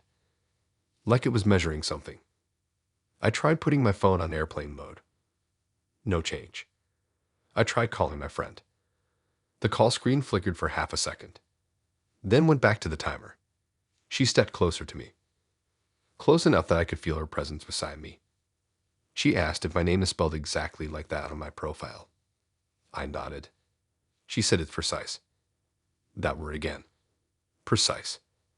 Like she appreciated the formatting. I asked her if this was some kind of prank. She shook her head. Said she didn't even have her phone out. Which was true. Her hands were empty. The wind picked up slightly. The city lights below flickering. The timer hit 0:55:00. It was moving steadily. 1 second at a time. No glitches. Perfect rhythm. I opened the settings button in the corner, but there wasn't one. It was just a countdown. I felt this growing dread, like something inevitable was approaching. She asked if I had ever noticed how the app tracks how long you talk before meeting. I hadn't. She said maybe it's evaluating something. Evaluating me. The label wasn't vague. It wasn't time remaining in conversation. It was my name. Time remaining, my name. I felt like I was being reduced to a process. I checked the top of the screen. No signal bars. No battery indicator. Just black background and numbers. She asked if she could hold my phone. I hesitated. Then handed it to her. She held it carefully. Looked at the countdown. Then looked at me. She said it's counting cleanly. Like that was impressive. I asked what that means. She shrugged slightly. Said no lag. No jitter. Consistent decrement. I felt like she was describing lab equipment. She handed it back. The timer read 0:53:41. I suddenly remembered another detail. When we first matched, she asked how old I was. I told her. She did some quick math out loud, joking about how much time we all have left. At the time, I thought it was just dark humor.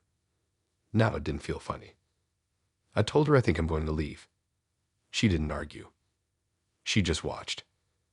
I grabbed my keys and got into the driver's seat. The countdown's still running. 0:52:58. She stayed outside the car, standing there calmly. I started the engine. As I pulled away, my phone buzzed. Not a vibration from the app. A message notification. From her. But she was still standing on the rooftop behind me. I glanced at the preview. It said observe what happens at 10 minutes. 10 minutes. I looked at the timer.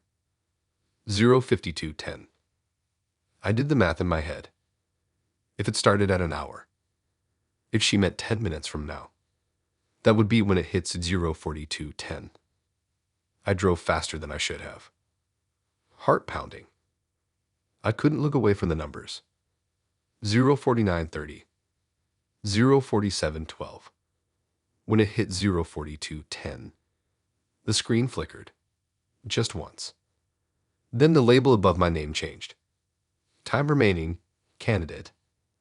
I almost swerved. I blinked hard. Looked again. It no longer showed my name. Just candidate. The timer kept going. And my phone buzzed again. Another message from her. It said update successful. When I finally got home and tried to delete the app, it was already gone. No icon. No trace.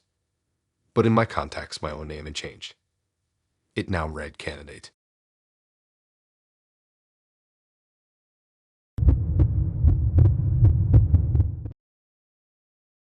I should have lied. That's the part that keeps replaying in my head, not the way she smiled, not the way the app responded, just the fact that I answered honestly what she asked what scared me most. We were at this small aquarium downtown that stays open late on Fridays. It's actually kind of cool at night. Dim blue lights everywhere, quiet halls, the sound of water filters humming in the background. Tickets were $22 each, which felt like too much just to stare at fish, but she said she loved places that feel isolated even when they're public. I matched with her almost 2 weeks earlier. Her profile was minimal, just 3 pictures. One of her standing in front of a dark ocean at sunset, one close-up where she wasn't smiling, and one blurry one that looked like it was taken through glass. Her bio said she liked honest answers. That was it. We talked every day before meeting. She asked questions that felt slightly deeper than normal first date stuff. Not just what do you do or what are your hobbies. More like what's your earliest memory? What do you think happens when people disappear from your life? Do you believe in coincidence? I thought she was just in psychology or something. The aquarium was almost empty when we got there. Just a few couples walking slowly past tanks. The lighting made everything feel underwater, even though we were dry. Shadows moving across the walls from the big tanks. We walked side by side, stopping at different exhibits. She barely looked at the fish. She kept glancing at me instead. At one point, we stood in front of a massive tank with sharks moving slowly through the water. The glass was thick, slightly curved, reflecting faint versions of us back. That's when she asked me, "What scares you most?" It wasn't playful, not like spiders or heights. She asked it calmly, directly. I laughed a little at first and said I don't know. She didn't smile. She said everyone has something. She waited. I don't know why I answered honestly. Maybe it was the lighting. Maybe the way the room felt closed off from everything else. I told her what actually scares me. Being replaced without realizing it. Like slowly becoming irrelevant in someone's life and not knowing when it happened. I didn't even plan to say that. It just came out. She watched my face carefully as I said it. Then she pulled out her phone. Without breaking eye contact for too long, she opened our chat in the dating app. She typed exactly what I had just said. Being replaced without realizing it. And then she waited. I felt this weird tension in my chest. Like something was about to happen. The chat screen stayed normal for a second. Just her message sitting there. Then a small gray bubble appeared underneath. Not from her. Not from me. Just a system message. It said compatible. Just that one word. No punctuation. No explanation. She nodded slightly when she saw it. Like she expected that answer. My stomach dropped. I asked what that was. She shrugged lightly and said the app sometimes runs deeper compatibility checks. I've used that app for years. I have never seen it respond like that. Ever. I told her that's not normal. She tilted her head slightly and said maybe you've never triggered it before. Triggered it. Like fear is a password. I felt the room get colder, even though it probably didn't. The blue light from the tank reflected in her eyes. I pulled out my own phone and opened the chat. The word was still there. Compatible. I tapped it. Nothing happened. No info. No explanation. Just the word sitting under her message. I scrolled up. Our previous messages looked normal. No system responses. I asked her if she had seen that before. She said sometimes. Sometimes. Like it's a feature you unlock. I felt uneasy. I asked what happens if it says incompatible. She didn't answer right away. She just locked her phone and slipped it back into her bag. Then she started walking toward the next exhibit. Like nothing weird had happened. I followed, but my head felt full. Like I was missing something obvious. We stopped near a jellyfish tank. The soft pulsing shapes floating in the water made everything feel slower. She asked me to ask her the same question. I didn't want to, but I did. I asked what scares her most. She smiled faintly and said being misunderstood by systems. That was her exact phrasing. Being misunderstood by systems. I didn't even fully process it. She pulled out her phone again, typed her answer into the chat, and waited. My heart was pounding harder now. The gray bubble appeared again. Compatible. She nodded again. Like this was confirmation. I felt this creeping realization. It wasn't matching our answers to each other. It was matching something else. I scrolled through the app settings quickly, looking for any feature about fear matching or deep compatibility. Nothing obvious. She asked if I felt closer now. I said not really. I felt watched. Like the app was listening in a way it wasn't supposed to. We kept walking through the aquarium, but I couldn't focus on anything. I kept replaying the word in my head. Compatible. Compatible with what? At one point, my phone buzzed. A notification from the app. Compatibility threshold increased. I almost dropped it. I opened it immediately. A new section had appeared in my profile. Fear index. It showed a small percentage bar. Her name underneath it. I felt my chest tighten.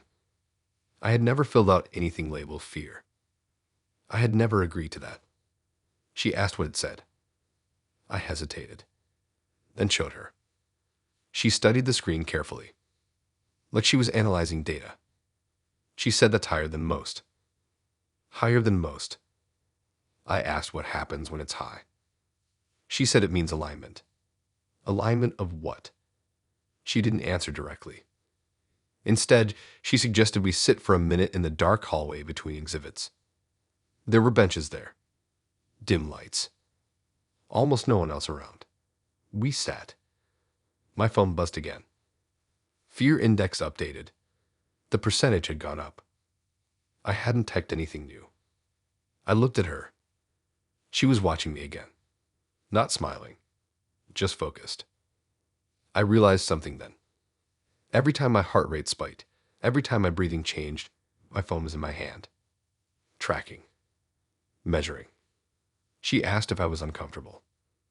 I said yes. She nodded. Then she typed one more message into the chat. He is aware now. I stared at the screen. The gray bubble appeared again. Compatible. My stomach dropped. Like awareness was part of the requirement. Like the system needed me to understand. I stood up suddenly. The bench scraping softly against the floor. I told her I think I'm going to head out. She didn't argue. She just looked almost satisfied. As I walked toward the exit, my phone buzzed one last time. A notification. Pairing reinforced. Fear aligned. When I stepped outside into the normal streetlights and noise, I finally felt like I could breathe again. I deleted the app immediately. But later that night, I got an email. Subject line just said compatible. And inside, only one sentence. Replacement unlikely.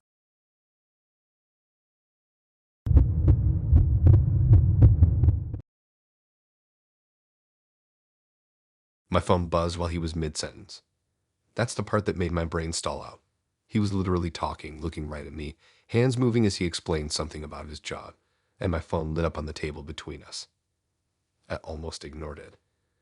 We were at this small late-night dessert place that just opened near my apartment. Pastel walls, neon sign that says sweet dreams, way too many mirrors on the walls. Everything reflected everything else. It cost $9 for a slice of cake and $5 for a soda, which is insane, but it was busy and bright and felt safe. I matched with him about a week before. His profile was normal. Gym picture, one with his dog, one in a suit at some wedding. His bio said he appreciated honesty and didn't like games. I've read that line so many times on that app it barely registers anymore. Our conversations leading up to the date were fine. Not amazing, not boring. He responded quickly, sometimes too quickly, like he was already waiting for my reply before I even hit send. The date started normal too.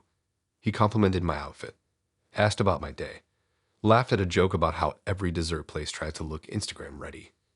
Then he started asking slightly more personal questions, not insane stuff. Just things like who do you live with? How long have you been single? Do you still talk to any exes? I answered lightly, nothing too detailed. At some point, I mentioned that I'm careful about who I trust. He smiled at that. And that's when my phone buzzed. I glanced down out of habit. It was a notification from the dating app. From him. While he was sitting directly across from me. I felt this strange pause inside my head. I looked at the screen. It showed his name. And the message preview said, "Don't make this difficult." My stomach dropped. I slowly lifted my eyes back up to him. He was still talking. Mid-sentence. No sign that he had just sent anything. His hands were visible on the table. His phone was face down next to his plate. I felt heat rush to my face. Maybe it was an old message. Maybe it just delivered late. I opened the app. No lag. No delay. The message was time-stamped just now. I looked at him again. He was still speaking casually. Completely normal. I interrupted him and asked if he just sent me something. He blinked like he didn't understand the question. Said no. I turned my phone slightly so he could see the screen. The message was right there. Don't make this difficult. His face didn't change. Not surprise. Not confusion. Just this calm, almost bored expression.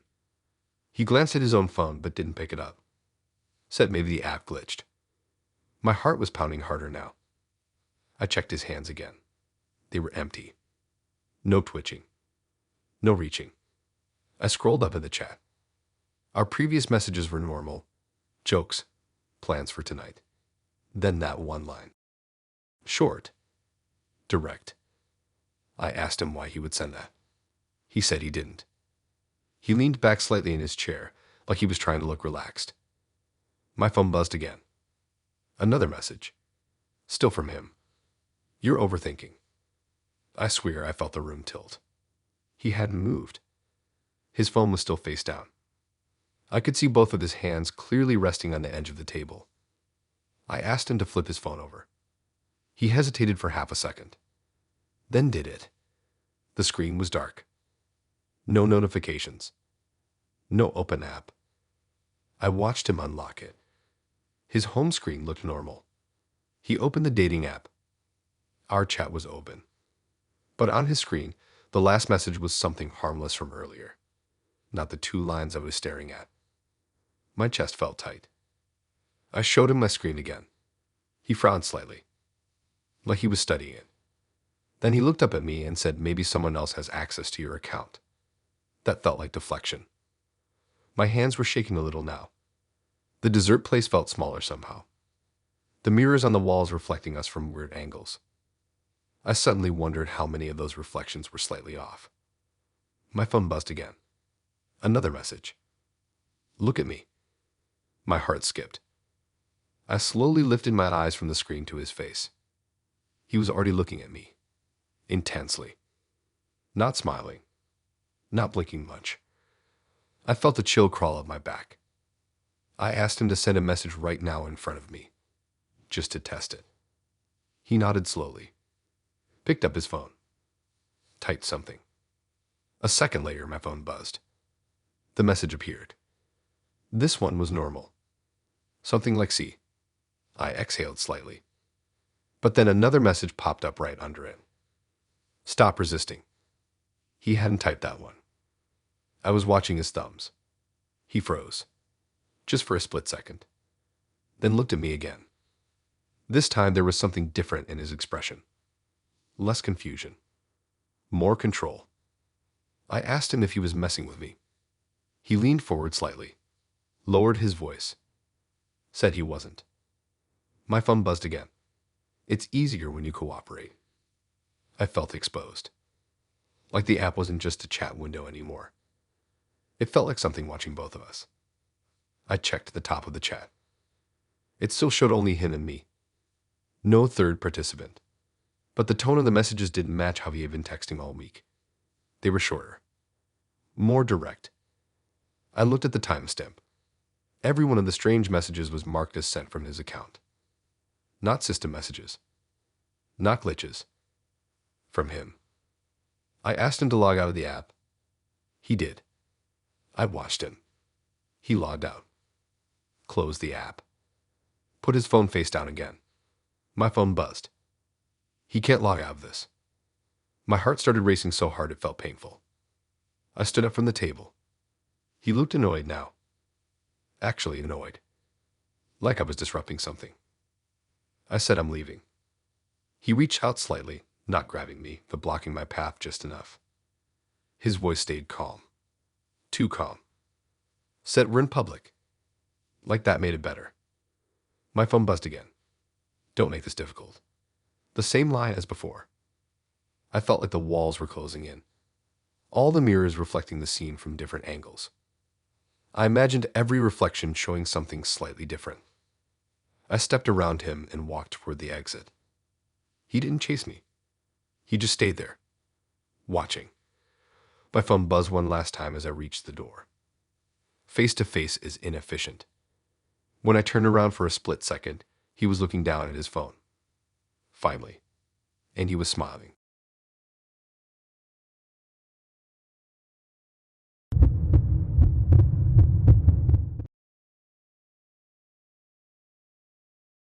I knew it was going to be a weird night when she told me to turn my location off before we even said hi. We hadn't even ordered food yet. We were standing outside this 24-hour bowling alley on the edge of town. The kind that smells like old carpet and fries the second you walk in. Neon lights flickering above the entrance, parking lot half empty, except for a couple cars and a truck with tinted windows. I matched with her 5 days earlier. Her profile was low-key. No big captions, just pictures of her in random places. One in a bus stop, one in a grocery store aisle, one sitting on a bench somewhere with her face slightly turned away from the camera. Her bio said privacy is underrated.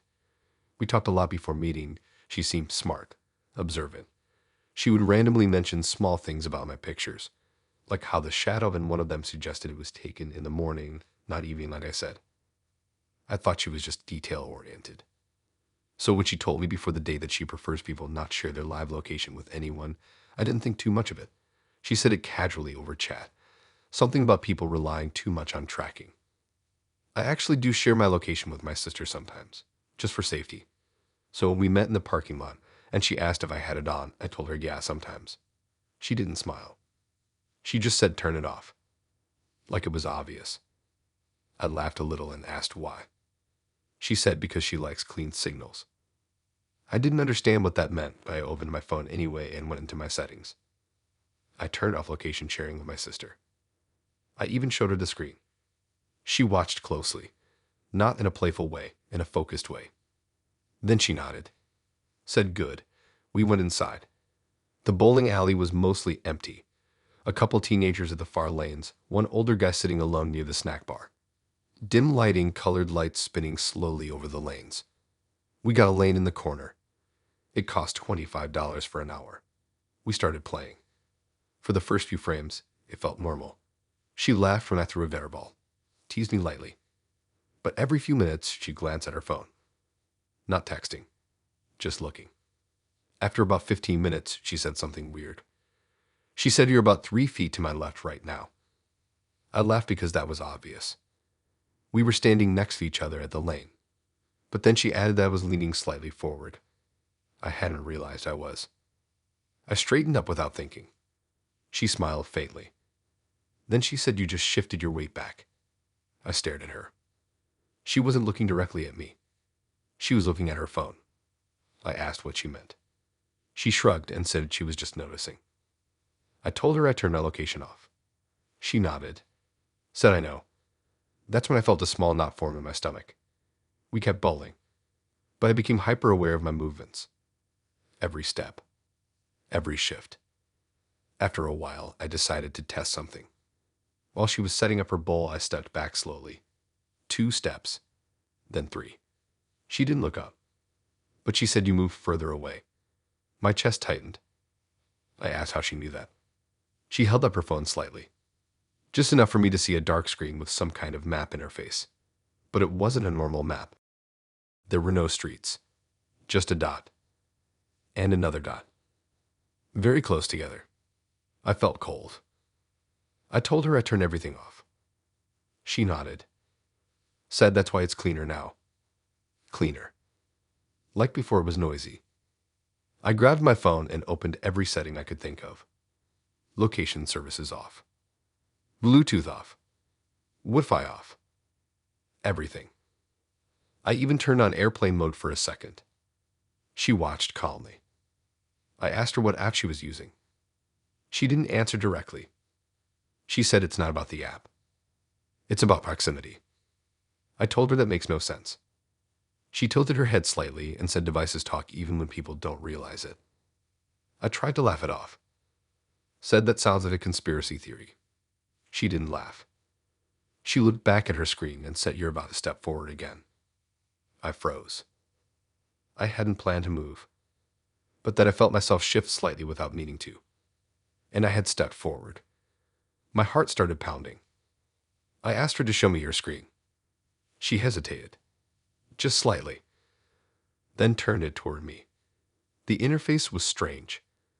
No branding, no logo, just two dots on a blank grid. One labeled with her name, one labeled with mine. Exact spelling. I felt like the air got heavier. I told her this isn't funny. She said it's not supposed to be. We finished the game awkwardly. I suggested we grab food somewhere else. She agreed. We walked back out into the parking lot. As we walked, she casually said, "You're walking slightly behind me now." I was. I caught up quickly. She smiled faintly, like she enjoyed being right. I decided to test it again. I stopped suddenly near a car. She stopped too, without looking back. She said, "You're exactly 6 feet behind me." I felt exposed, like invisible threads were connecting us. I told her I'm going home. She nodded, said okay. Then she added I should take the main road, not the side street. My stomach dropped. I hadn't told her which way I usually drive. I asked why. She said because you usually avoid the main road at night. Usually. How did she know that? I got into my car, locked the doors. My hands were shaking slightly as I started the engine. My phone was still on airplane mode. No signal. I looked at her through the windshield. She was standing there watching. Then my phone buzzed. Impossible. Airplane mode was still on. I looked down slowly. A message from her. "You're still visible." I stared at it. No bars. No Wi-Fi. No Bluetooth. Nothing on. I looked up again. She was holding her phone in front of her, glancing down at it, then back at me. I drove out of the parking lot fast, heart racing. As I turned onto the road, my phone buzzed again. "You just turned left." I hadn't told her which direction I was going. I drove faster. Another buzz. Speeding slightly. My chest felt tight. I tried to power my phone off. It wouldn't respond. The screen flickered, then went black for a second, then back on. Still showing her last message. "You're almost home." I felt panic rise up my throat. I hadn't told her my address. I never gave it. I pulled into a random gas station instead of my street. Bright lights. Cameras everywhere. I parked near the entrance. Looked at my phone. A new message.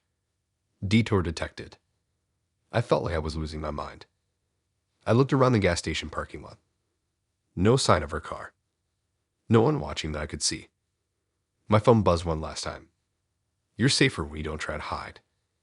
When I finally got home hours later, after turning my phone completely off and leaving it in my glove compartment for half an hour, I checked it again. No new messages. But in my settings under location services, there was a new line I had never seen before. Paired proximity. Enabled.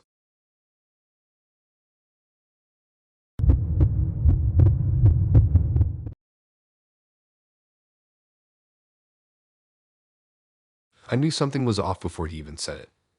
It wasn't a huge red flag at first, just a weird vibe shift, like when someone laughs half a second too late at a joke and you don't know why it bothers you, but it does.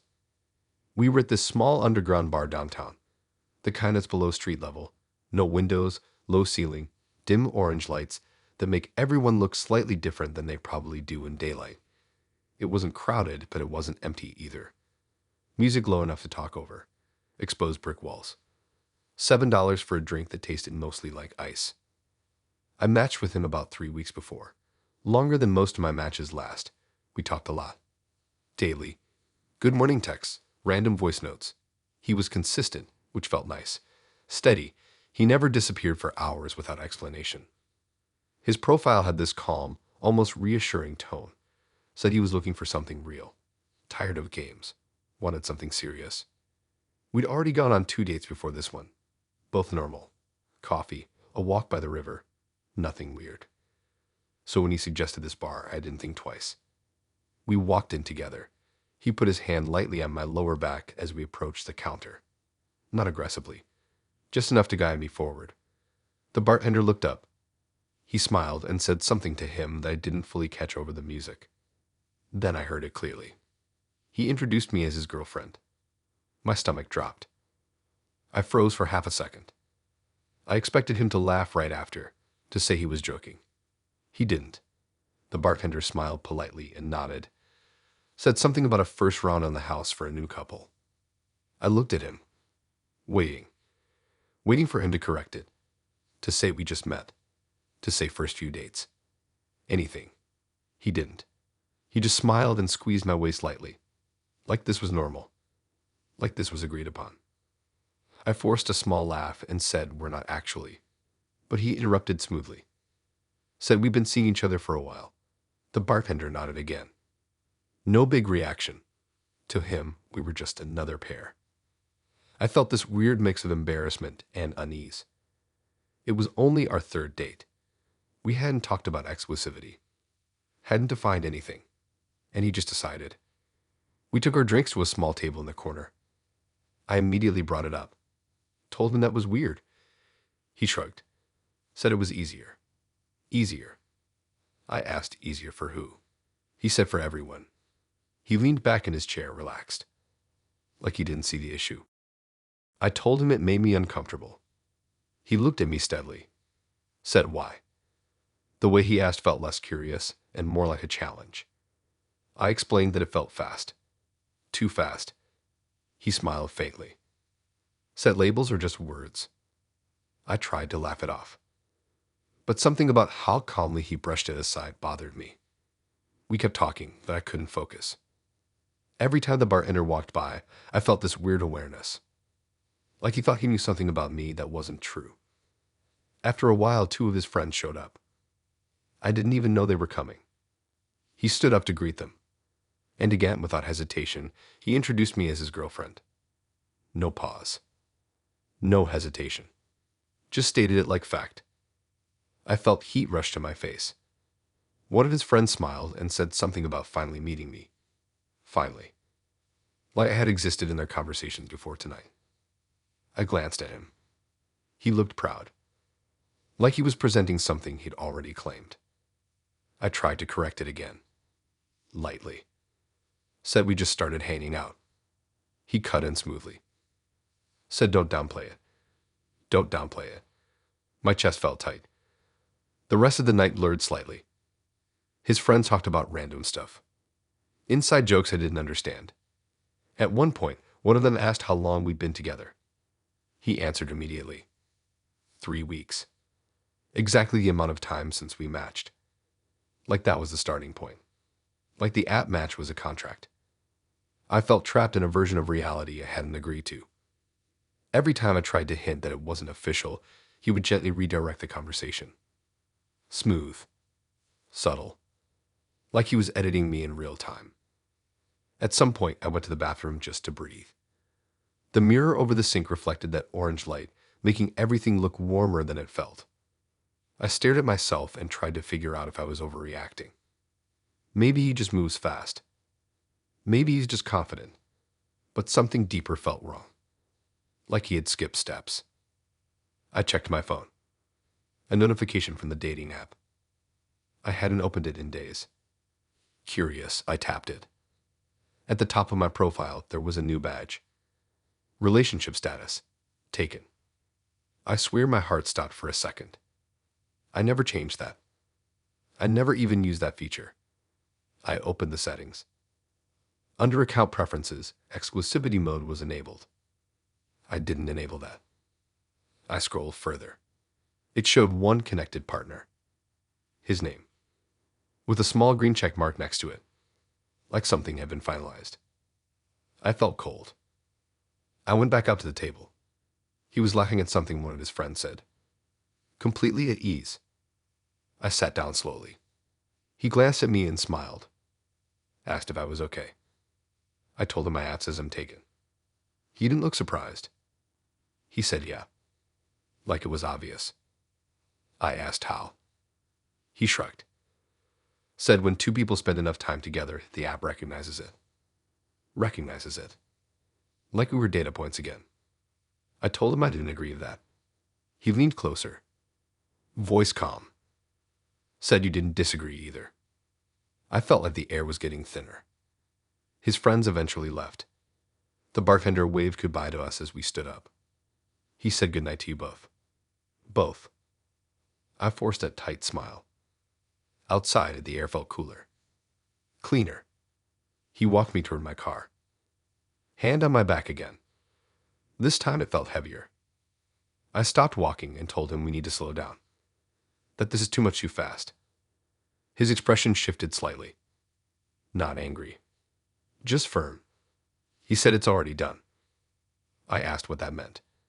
He pulled out his phone and showed me his app. It showed the same thing.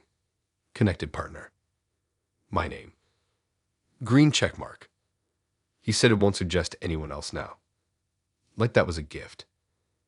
I said I don't want that. He looked confused. Like that didn't compute. He said you're my girlfriend. Simple. Final. No room for discussion. I got into my car without another word. Locked the doors. As I drove away, my phone buzzed. A notification from the app. Pairing confirmed. When I tried to turn exclusivity mode off later that night, the toggle was grayed out. Status locked.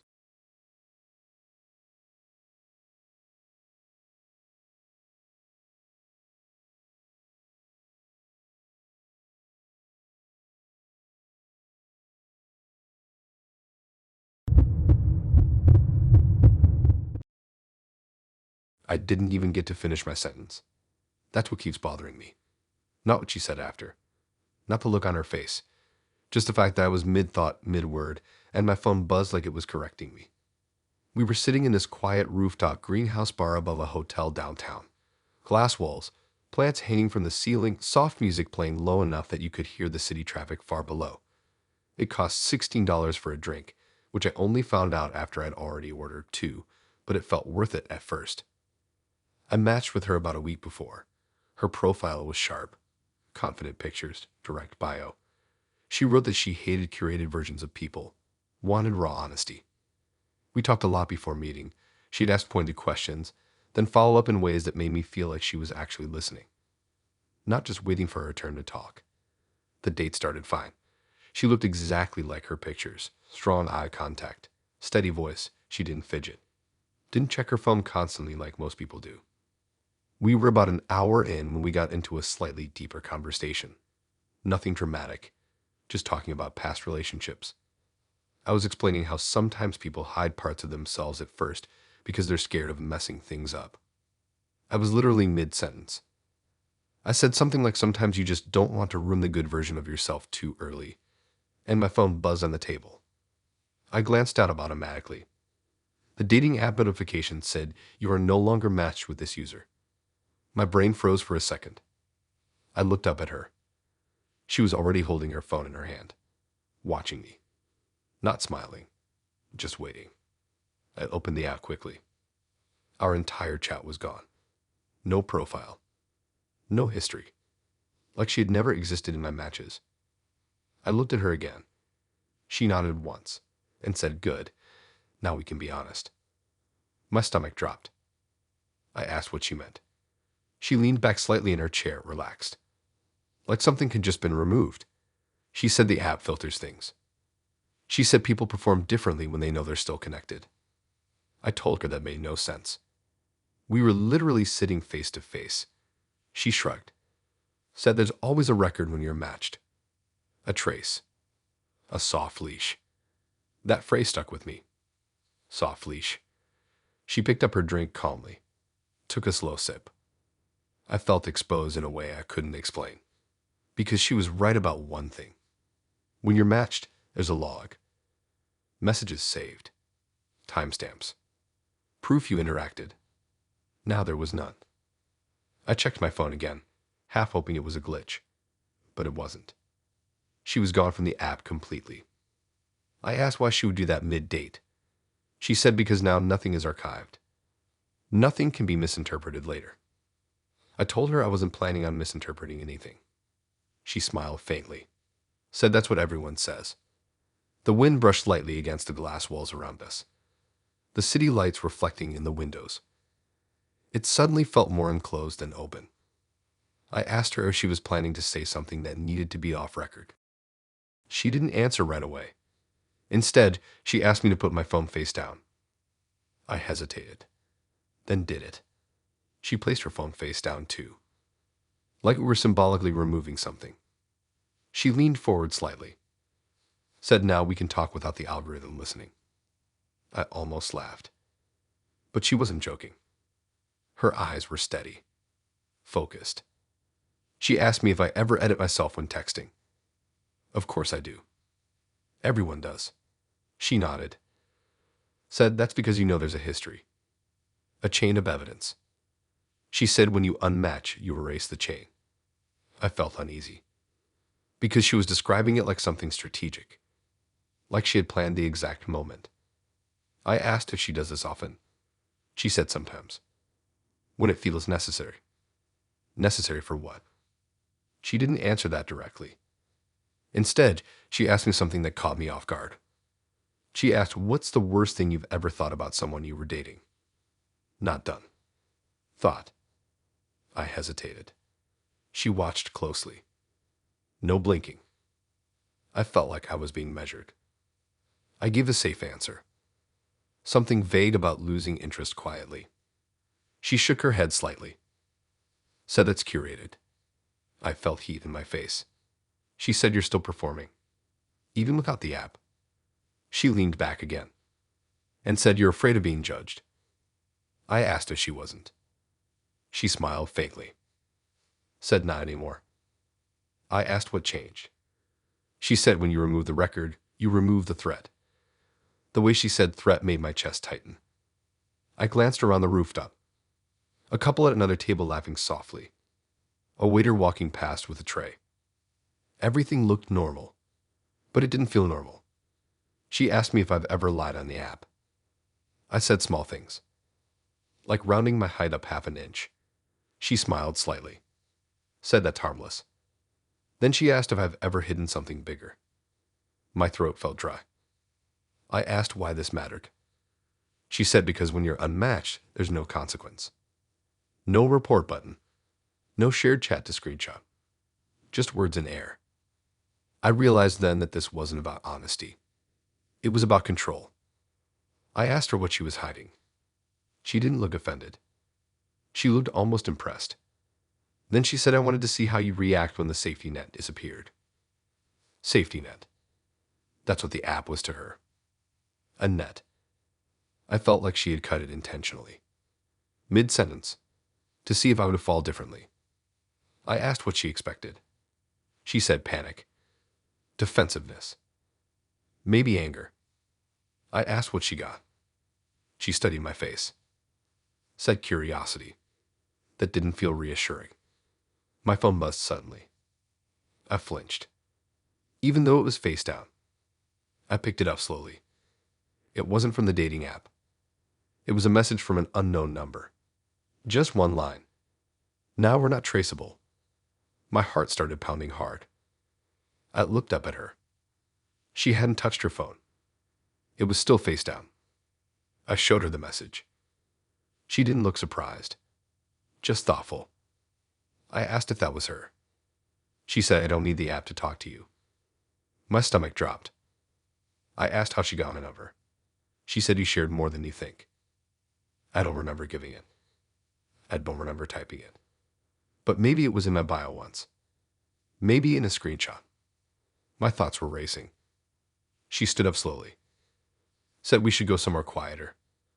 My chest tightened immediately. I said no. "I think I'm good." She didn't push. She just nodded. Said, "You're still attached to the record." I paid quickly and stood up. The rooftop suddenly felt too exposed. Too open. As I walked toward the stairs, my phone buzzed again. Another message from the unknown number.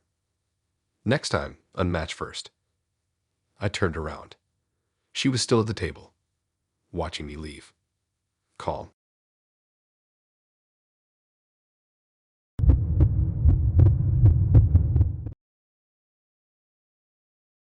I saw it before he could hide it. That's the only reason I know I'm not imagining it. If I had blinked at the wrong time, or looked down at my drink, or checked my own phone, I probably would have missed it. And I'd be sitting here wondering if I just made the whole thing up in my head. We were at this late-night arcade bar on the edge of downtown. Not the trendy kind. This one still had old carpet, flickering pinball machines, and a row of dusty racing games against the wall. It smelled like popcorn and something electrical. Drinks were $8 each and served in plastic cups. I matched with him 4 days before. His profile said he loved competition, arcade games, strategy. He had this confident smile in every picture. Not cocky exactly, just like he was always sure of himself. We talked nonstop after matching. He was quick with responses. Funny in a dry way. He kept joking that he was going to beat me at everything when we met. So when he suggested the arcade bar, it felt on theme. The first half hour was honestly fun. We played air hockey. He won by 1 point and acted dramatically proud about it.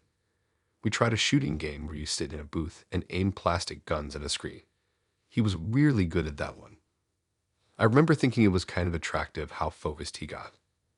We eventually grabbed drinks and sat at a small high-top table near the back, neon lights reflecting off the plastic surface. Music low but constant. We were mid-conversation about some random movie when his phone buzzed. It was face up on the table, and I saw the notification. It was from an app I didn't recognize. Dark icon. Simple text. Target locked. That's all it said. Target locked. My stomach dropped so fast it felt like my body lagged behind my brain. Before I could even fully process it, he flipped his phone face down. Quick. Not casually. Quick. Too quick. Like muscle memory. I looked at him. He forced a small smile. Like nothing happened. Like it was just a random message. I asked what that was. He shrugged and said, just a game notification. A game. I tried to keep my face neutral. Asked what game says target locked like that. He laughed lightly. Said it's just part of the interface. I didn't buy it. The wording felt wrong. Too real. Too direct. We were literally sitting in a place full of shooting games. My brain started connecting dots I didn't want to connect. I asked to see it. He hesitated. Just for a second. Then picked up his phone and unlocked it. He didn't open the notification. Instead, he opened some random racing game app. Showed me a screen with cars and scores. Said this is what it's from. I felt stupid for pushing, but something felt off. I asked him to swipe down to show the notification. He said it already disappeared. I stared at him. He stared back calmly. Too calmly. I told myself I was overthinking it. It's a lot arcade. Maybe it was literally a game. We went back to playing, but I couldn't focus. Every time his phone buzzed after that, he grabbed it immediately. Didn't let it sit. Didn't let me see the screen. At one point, while we were playing a racing game side by side, his phone buzzed again on the table behind us. I glanced back instinctively. He noticed, and almost sprinted back to the table to flip it over before I could see. My heart started beating harder. I tried to laugh it off. Said, I'm not going to steal your phone. He smiled, but didn't respond. Instead, he suggested we leave. Said it was getting loud. We stepped outside into the cooler night air. Streetlights buzzing softly. A few cars passing. The arcade's neon sign flickering behind us. He asked if I wanted to take a walk. I hesitated. Something in me said no, but I didn't want to seem paranoid. So we walked down the sidewalk. It was quieter there. Less crowded. He asked me random questions about where I live. How far? If I walked often at night. I kept my answers vague. I didn't tell him the exact street, just the general area. He nodded like he was filing it away. His phone buzzed again. He pulled it out quickly this time, turning his body slightly away from me. But I caught a glimpse. The same dark icon.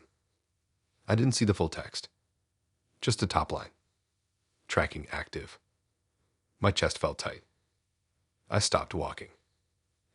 Asked him straight up what app that is. He looked annoyed for the first time all night. Said it's nothing. Just a project he's testing. Project. That word made my skin crawl.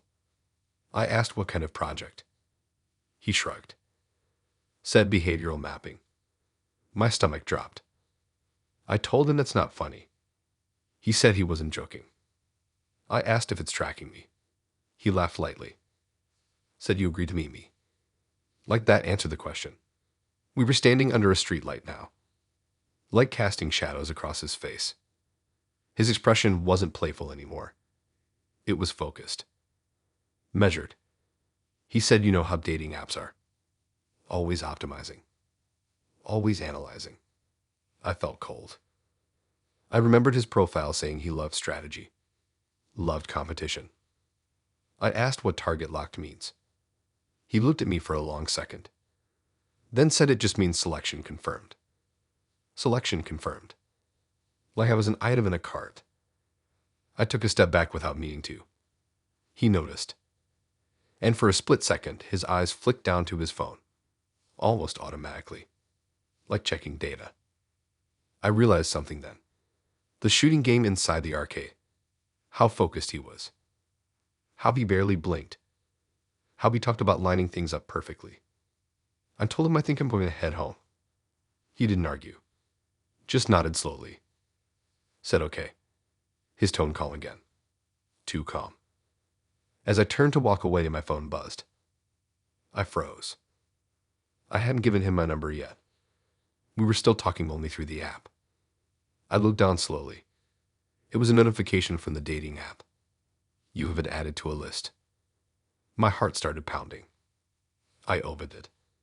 There was no chat. No message. Just a small eye under his profile. Priority target. I looked up. He was still standing there, watching me. His phone buzzed again in his hand.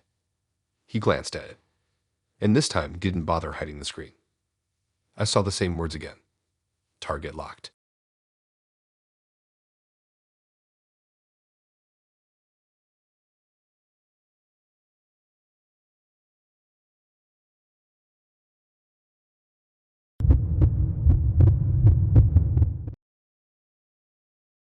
I knew I should have left when she said she likes to keep records.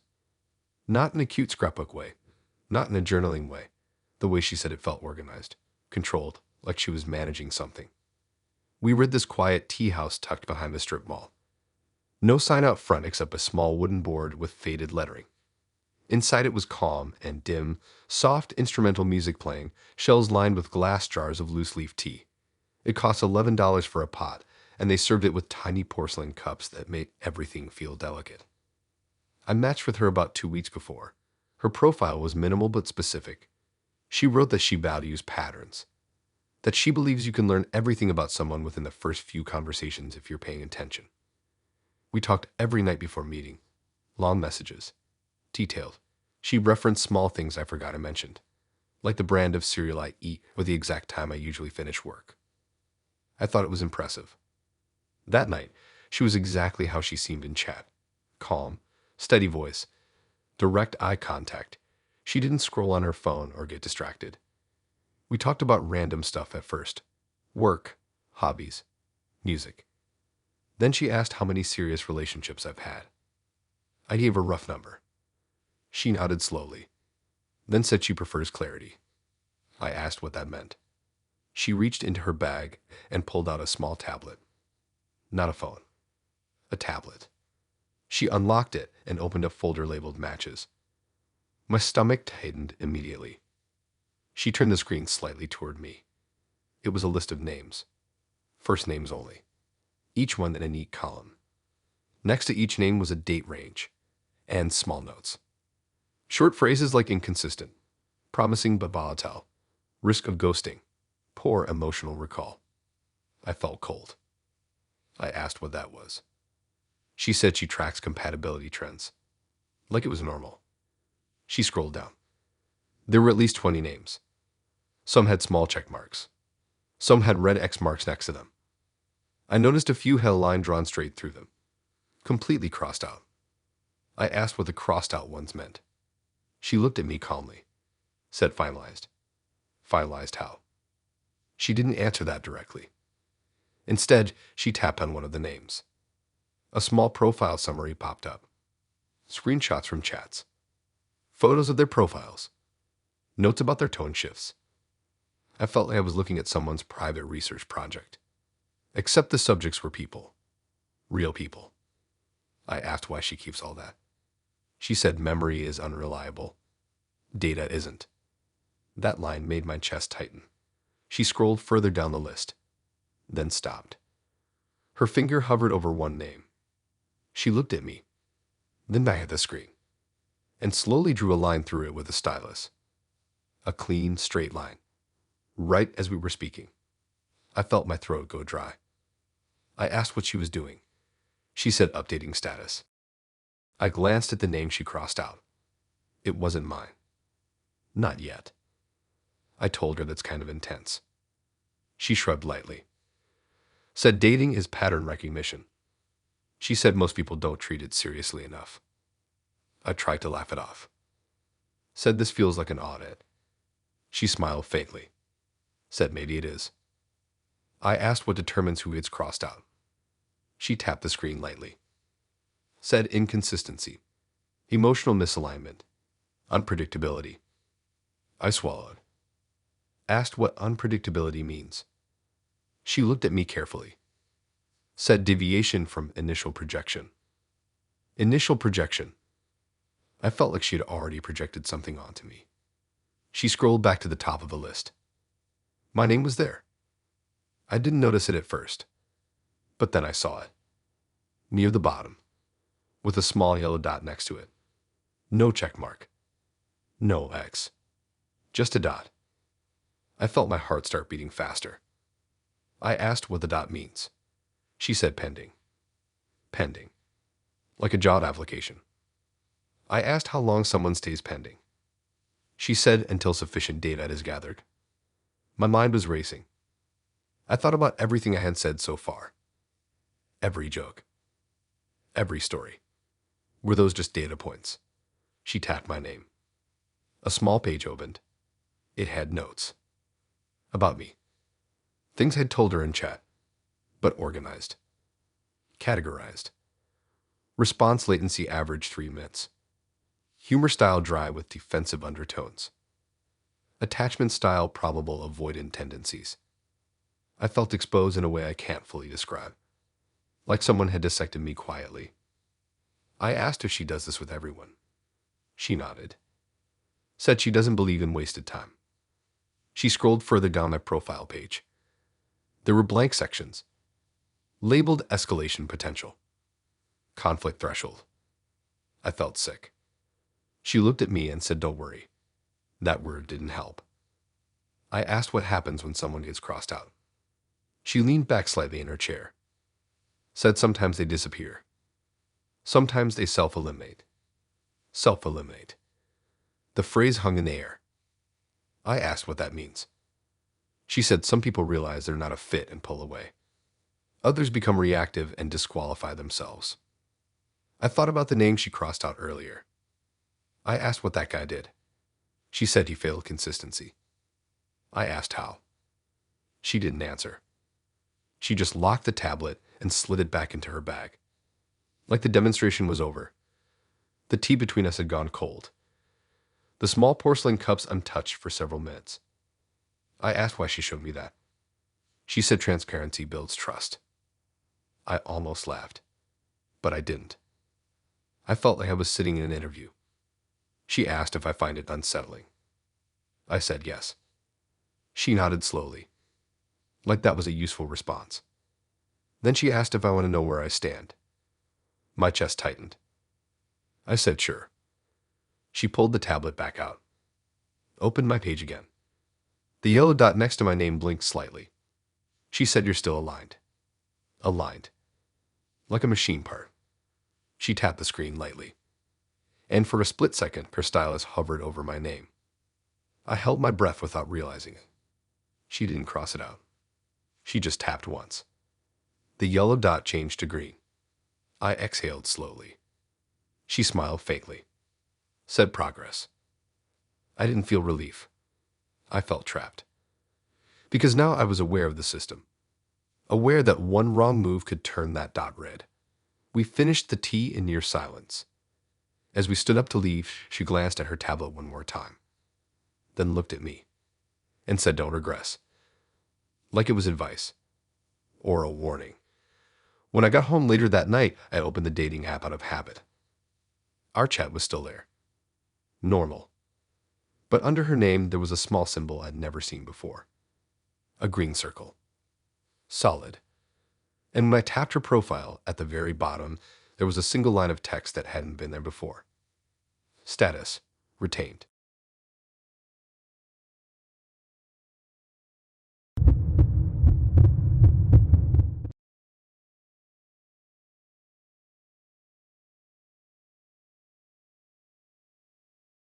I knew the date was over the second he asked it. Not because it was loud or aggressive. Not because he grabbed me or raised his voice. It was the way he said it. Casual.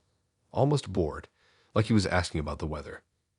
We were sitting in his car in the corner of a nearly empty parking lot behind a movie theater. The movie had just ended, some forgettable thriller neither of us paid much attention to. It was late enough that the lot was mostly empty. Just a few cars scattered under tall lights that buzzed faintly. I matched with him about a week earlier. His profile was basic but solid. Decent job, good pictures, normal bio. Nothing dramatic. We talked for a few days and he seemed steady. Not overly intense. Not weird.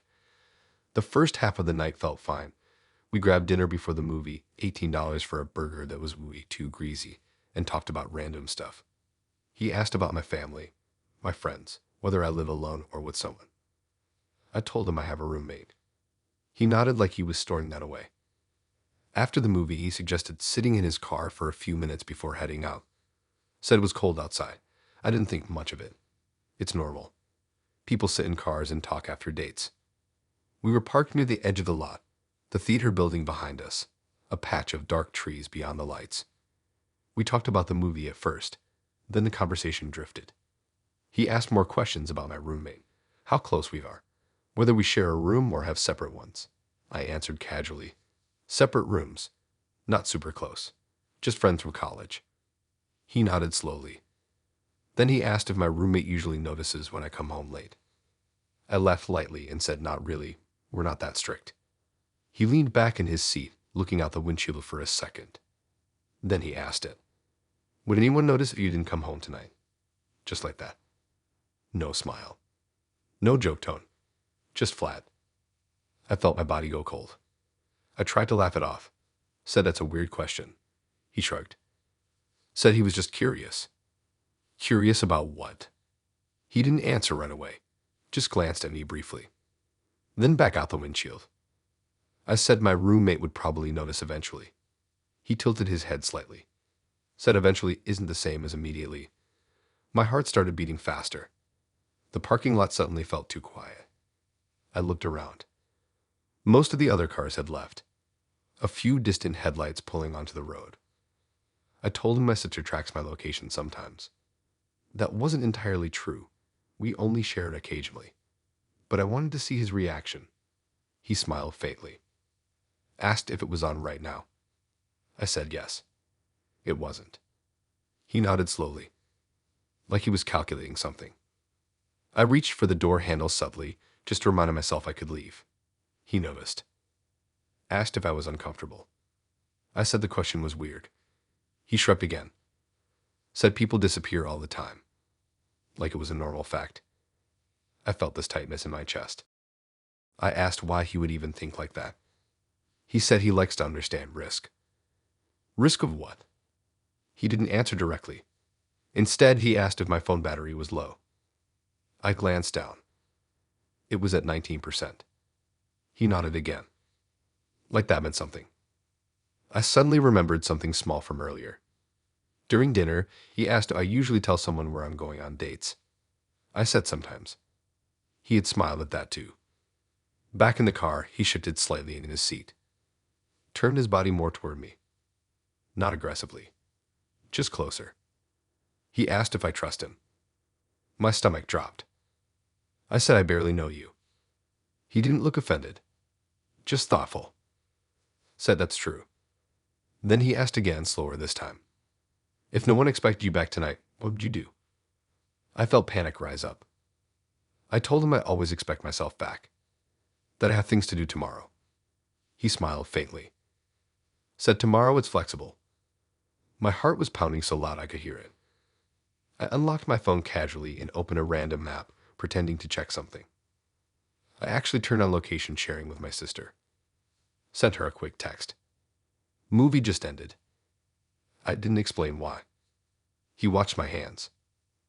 Asked who I was texting. I said my roommate. He nodded slowly. Said good. Good. Like that was confirmation of something. I asked why he keeps saying good like that. He didn't answer. Instead, he asked if I ever think about how long it takes before someone reports a missing person. My throat felt dry. I said I don't think about that. He said he does.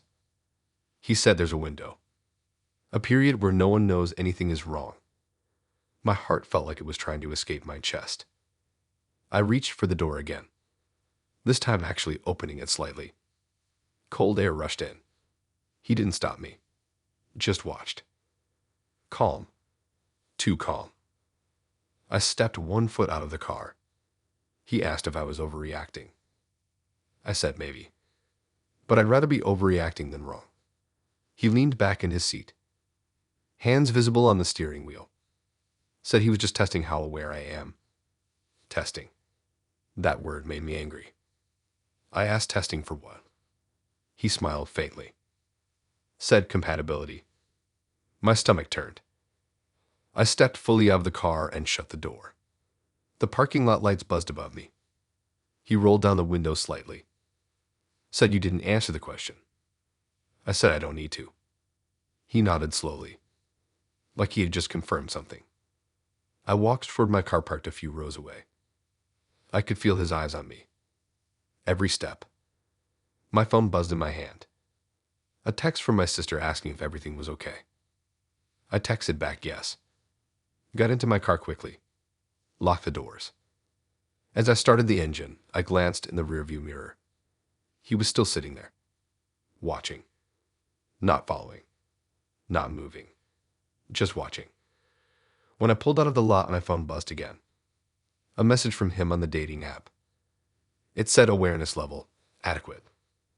My hands went cold. I didn't respond. I blocked him immediately.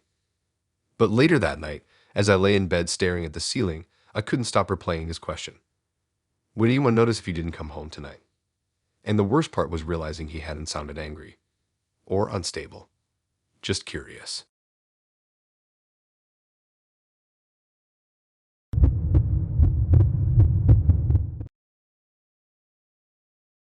I knew I messed up the second I looked toward the exit. Not because I had done anything wrong, but because she noticed. And the way she noticed made it clear she had been watching for it.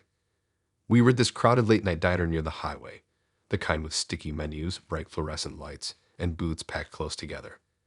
It was loud in a chaotic way, plates clinking, waitresses shouting orders, music playing faintly from an old speaker near the kitchen. I matched with her 6 days earlier. Her profile was confident. Bold pictures, sharp captions. She wrote that she hates indecisive men and values control. I thought that was just attitude. We talked for a few days before meeting. She was intense, but funny, quick responses, lots of teasing. She kept saying she liked guys who could handle pressure. I didn't think she meant it literally. The date started normal. We ordered milkshakes and fries. She leaned forward when she talked. Strong eye contact. She barely blinked. It was kind of intimidating, but also weirdly magnetic. About 40 minutes in, the conversation shifted. She started asking questions that felt less like curiosity and more like evaluation. How do you react when someone challenges you?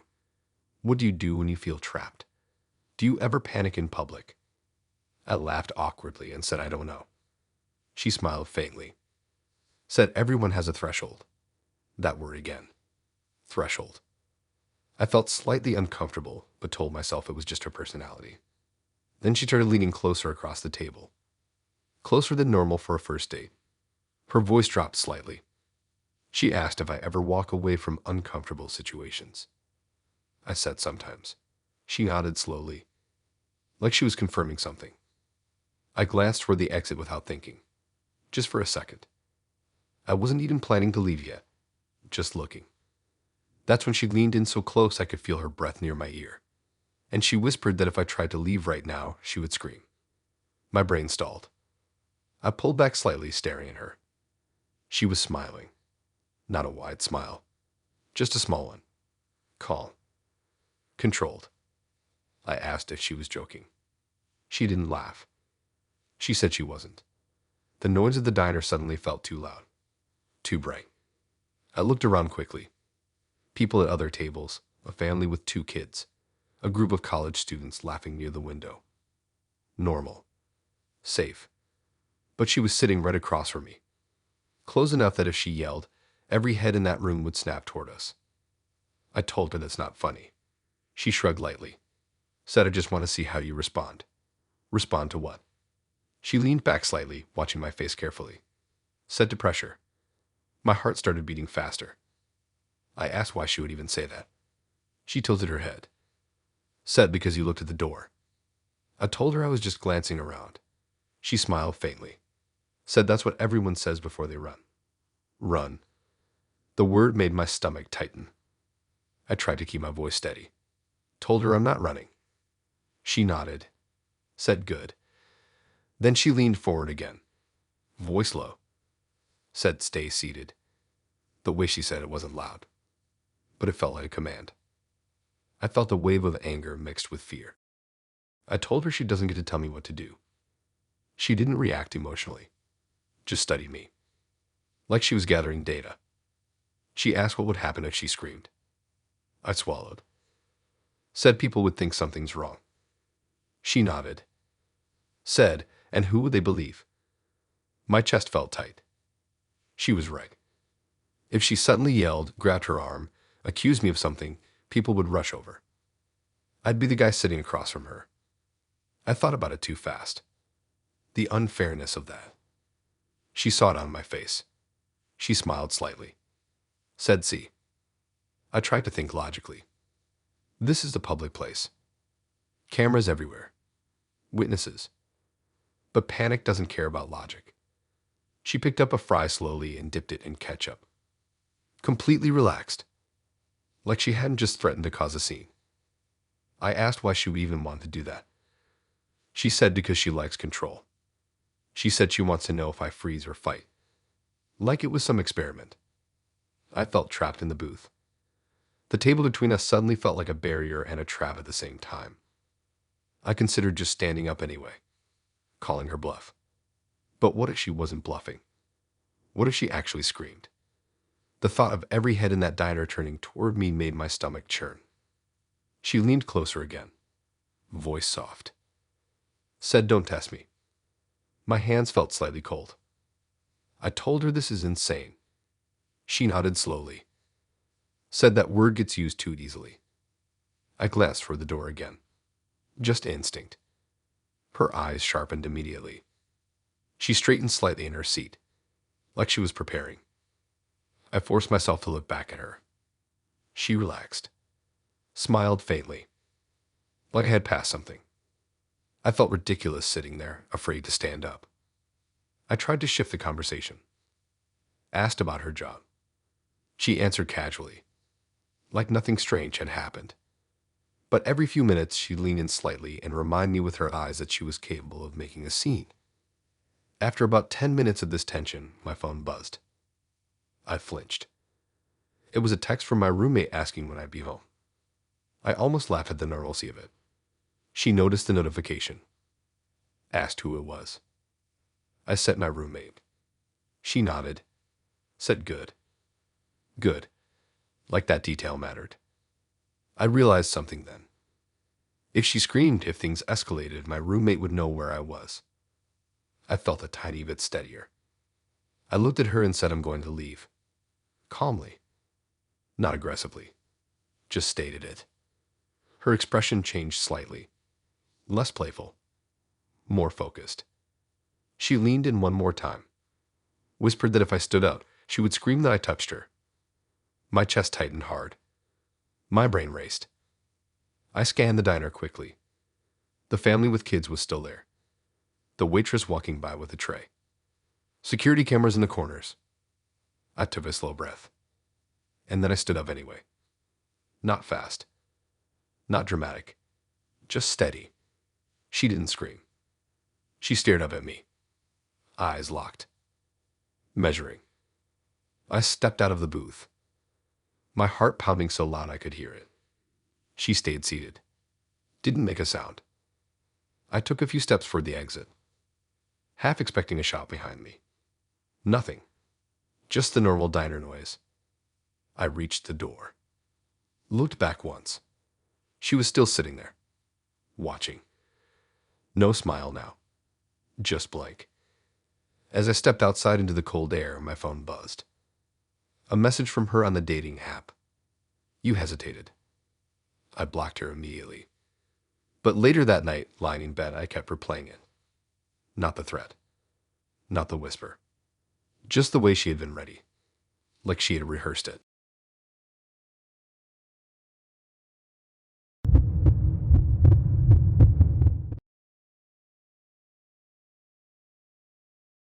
I thought deleting the app would fix it. That's the stupid part.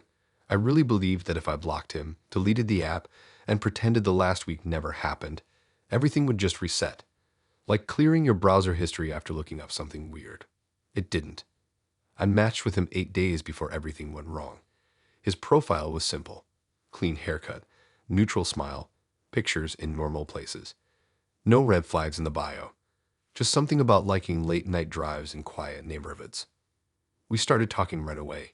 He responded fast. Almost too fast. If I took 5 minutes to reply, he replied in 5 seconds. At first it felt flattering, like he was excited. He asked a lot about where I live. Not the exact address, but the area. What stores were nearby. Whether I usually walked or drove. What time I got home from work. I answered vaguely. Nothing specific. The first date was normal. Coffee shop in the afternoon. Bright windows. People around us. He was calm. Polite. Maybe a little intense with eye contact, but not in a creepy way. The second date was when things shifted. He suggested a quiet park at night. I said no. He didn't push, but his tone changed slightly after that. More clipped responses. Shorter messages. 3 days later, he asked if I was still talking to other matches. I said yes. We just met. He replied with a simple okay. But the vibe changed after that. His messages started coming at strange times. 2 a.m., 5 a.m. Random comments about how he hates being replaced.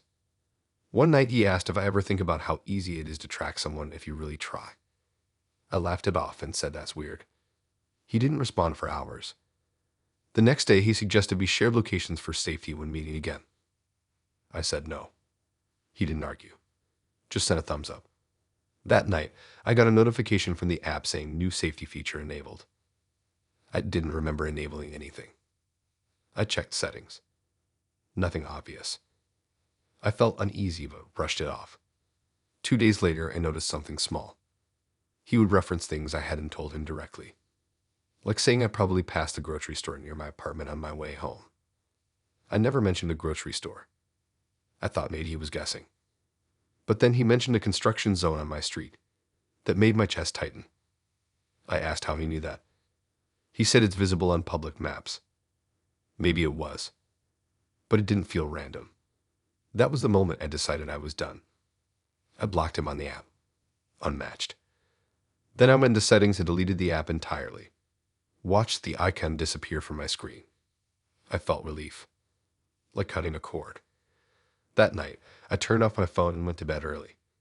I thought it was over. Around 1:17 a.m., my phone lit up. Not vibrated. Lit up bright enough to wake me. I grabbed it half asleep. There was no app icon. No chat window. Just a black screen with white text. Match confirmed. Location shared. My heart slammed against my ribs. I blinked hard, thinking I was dreaming. The screen flickered. Then went back to my lock screen. No notifications. No open apps. I unlocked it. Checked my messages. Nothing new. I checked the app store. The dating app wasn't installed. I went to location settings. Location services were on like always. But under shared with, there was a new entry. Unknown user. Active now. My hands felt cold. I tapped it. It wouldn't open. Just a gray label. Unknown user. I turned location services off completely. The unknown entry disappeared. I exhaled slowly, thinking maybe it was a glitch. Then my phone buzzed again. Same black screen. Same white text. Match confirmed. Location shared. I felt like I couldn't breathe. I tried turning the phone off. It froze for a second, then powered down. I sat there in the dark, staring at the blank screen in my hands. After a minute, I turned it back on. No notifications. No app. No unknown user. I went into settings again. Location services were still off. I let them off. I lay back down, heart racing, trying to convince myself it was some kind of delayed notification from before I deleted the app. The next morning, I checked my email. There was one message from the dating app's official address. Subject line, pairing complete. I felt sick. I opened it. The body of the email was short. Your match has been confirmed. Real-time sharing enabled. There was no link. No explanation. I checked my App Store history. It showed the app as never installed, like it had erased itself from my download list. I checked my phone storage. No trace of it. I searched his name in my contacts. Nothing.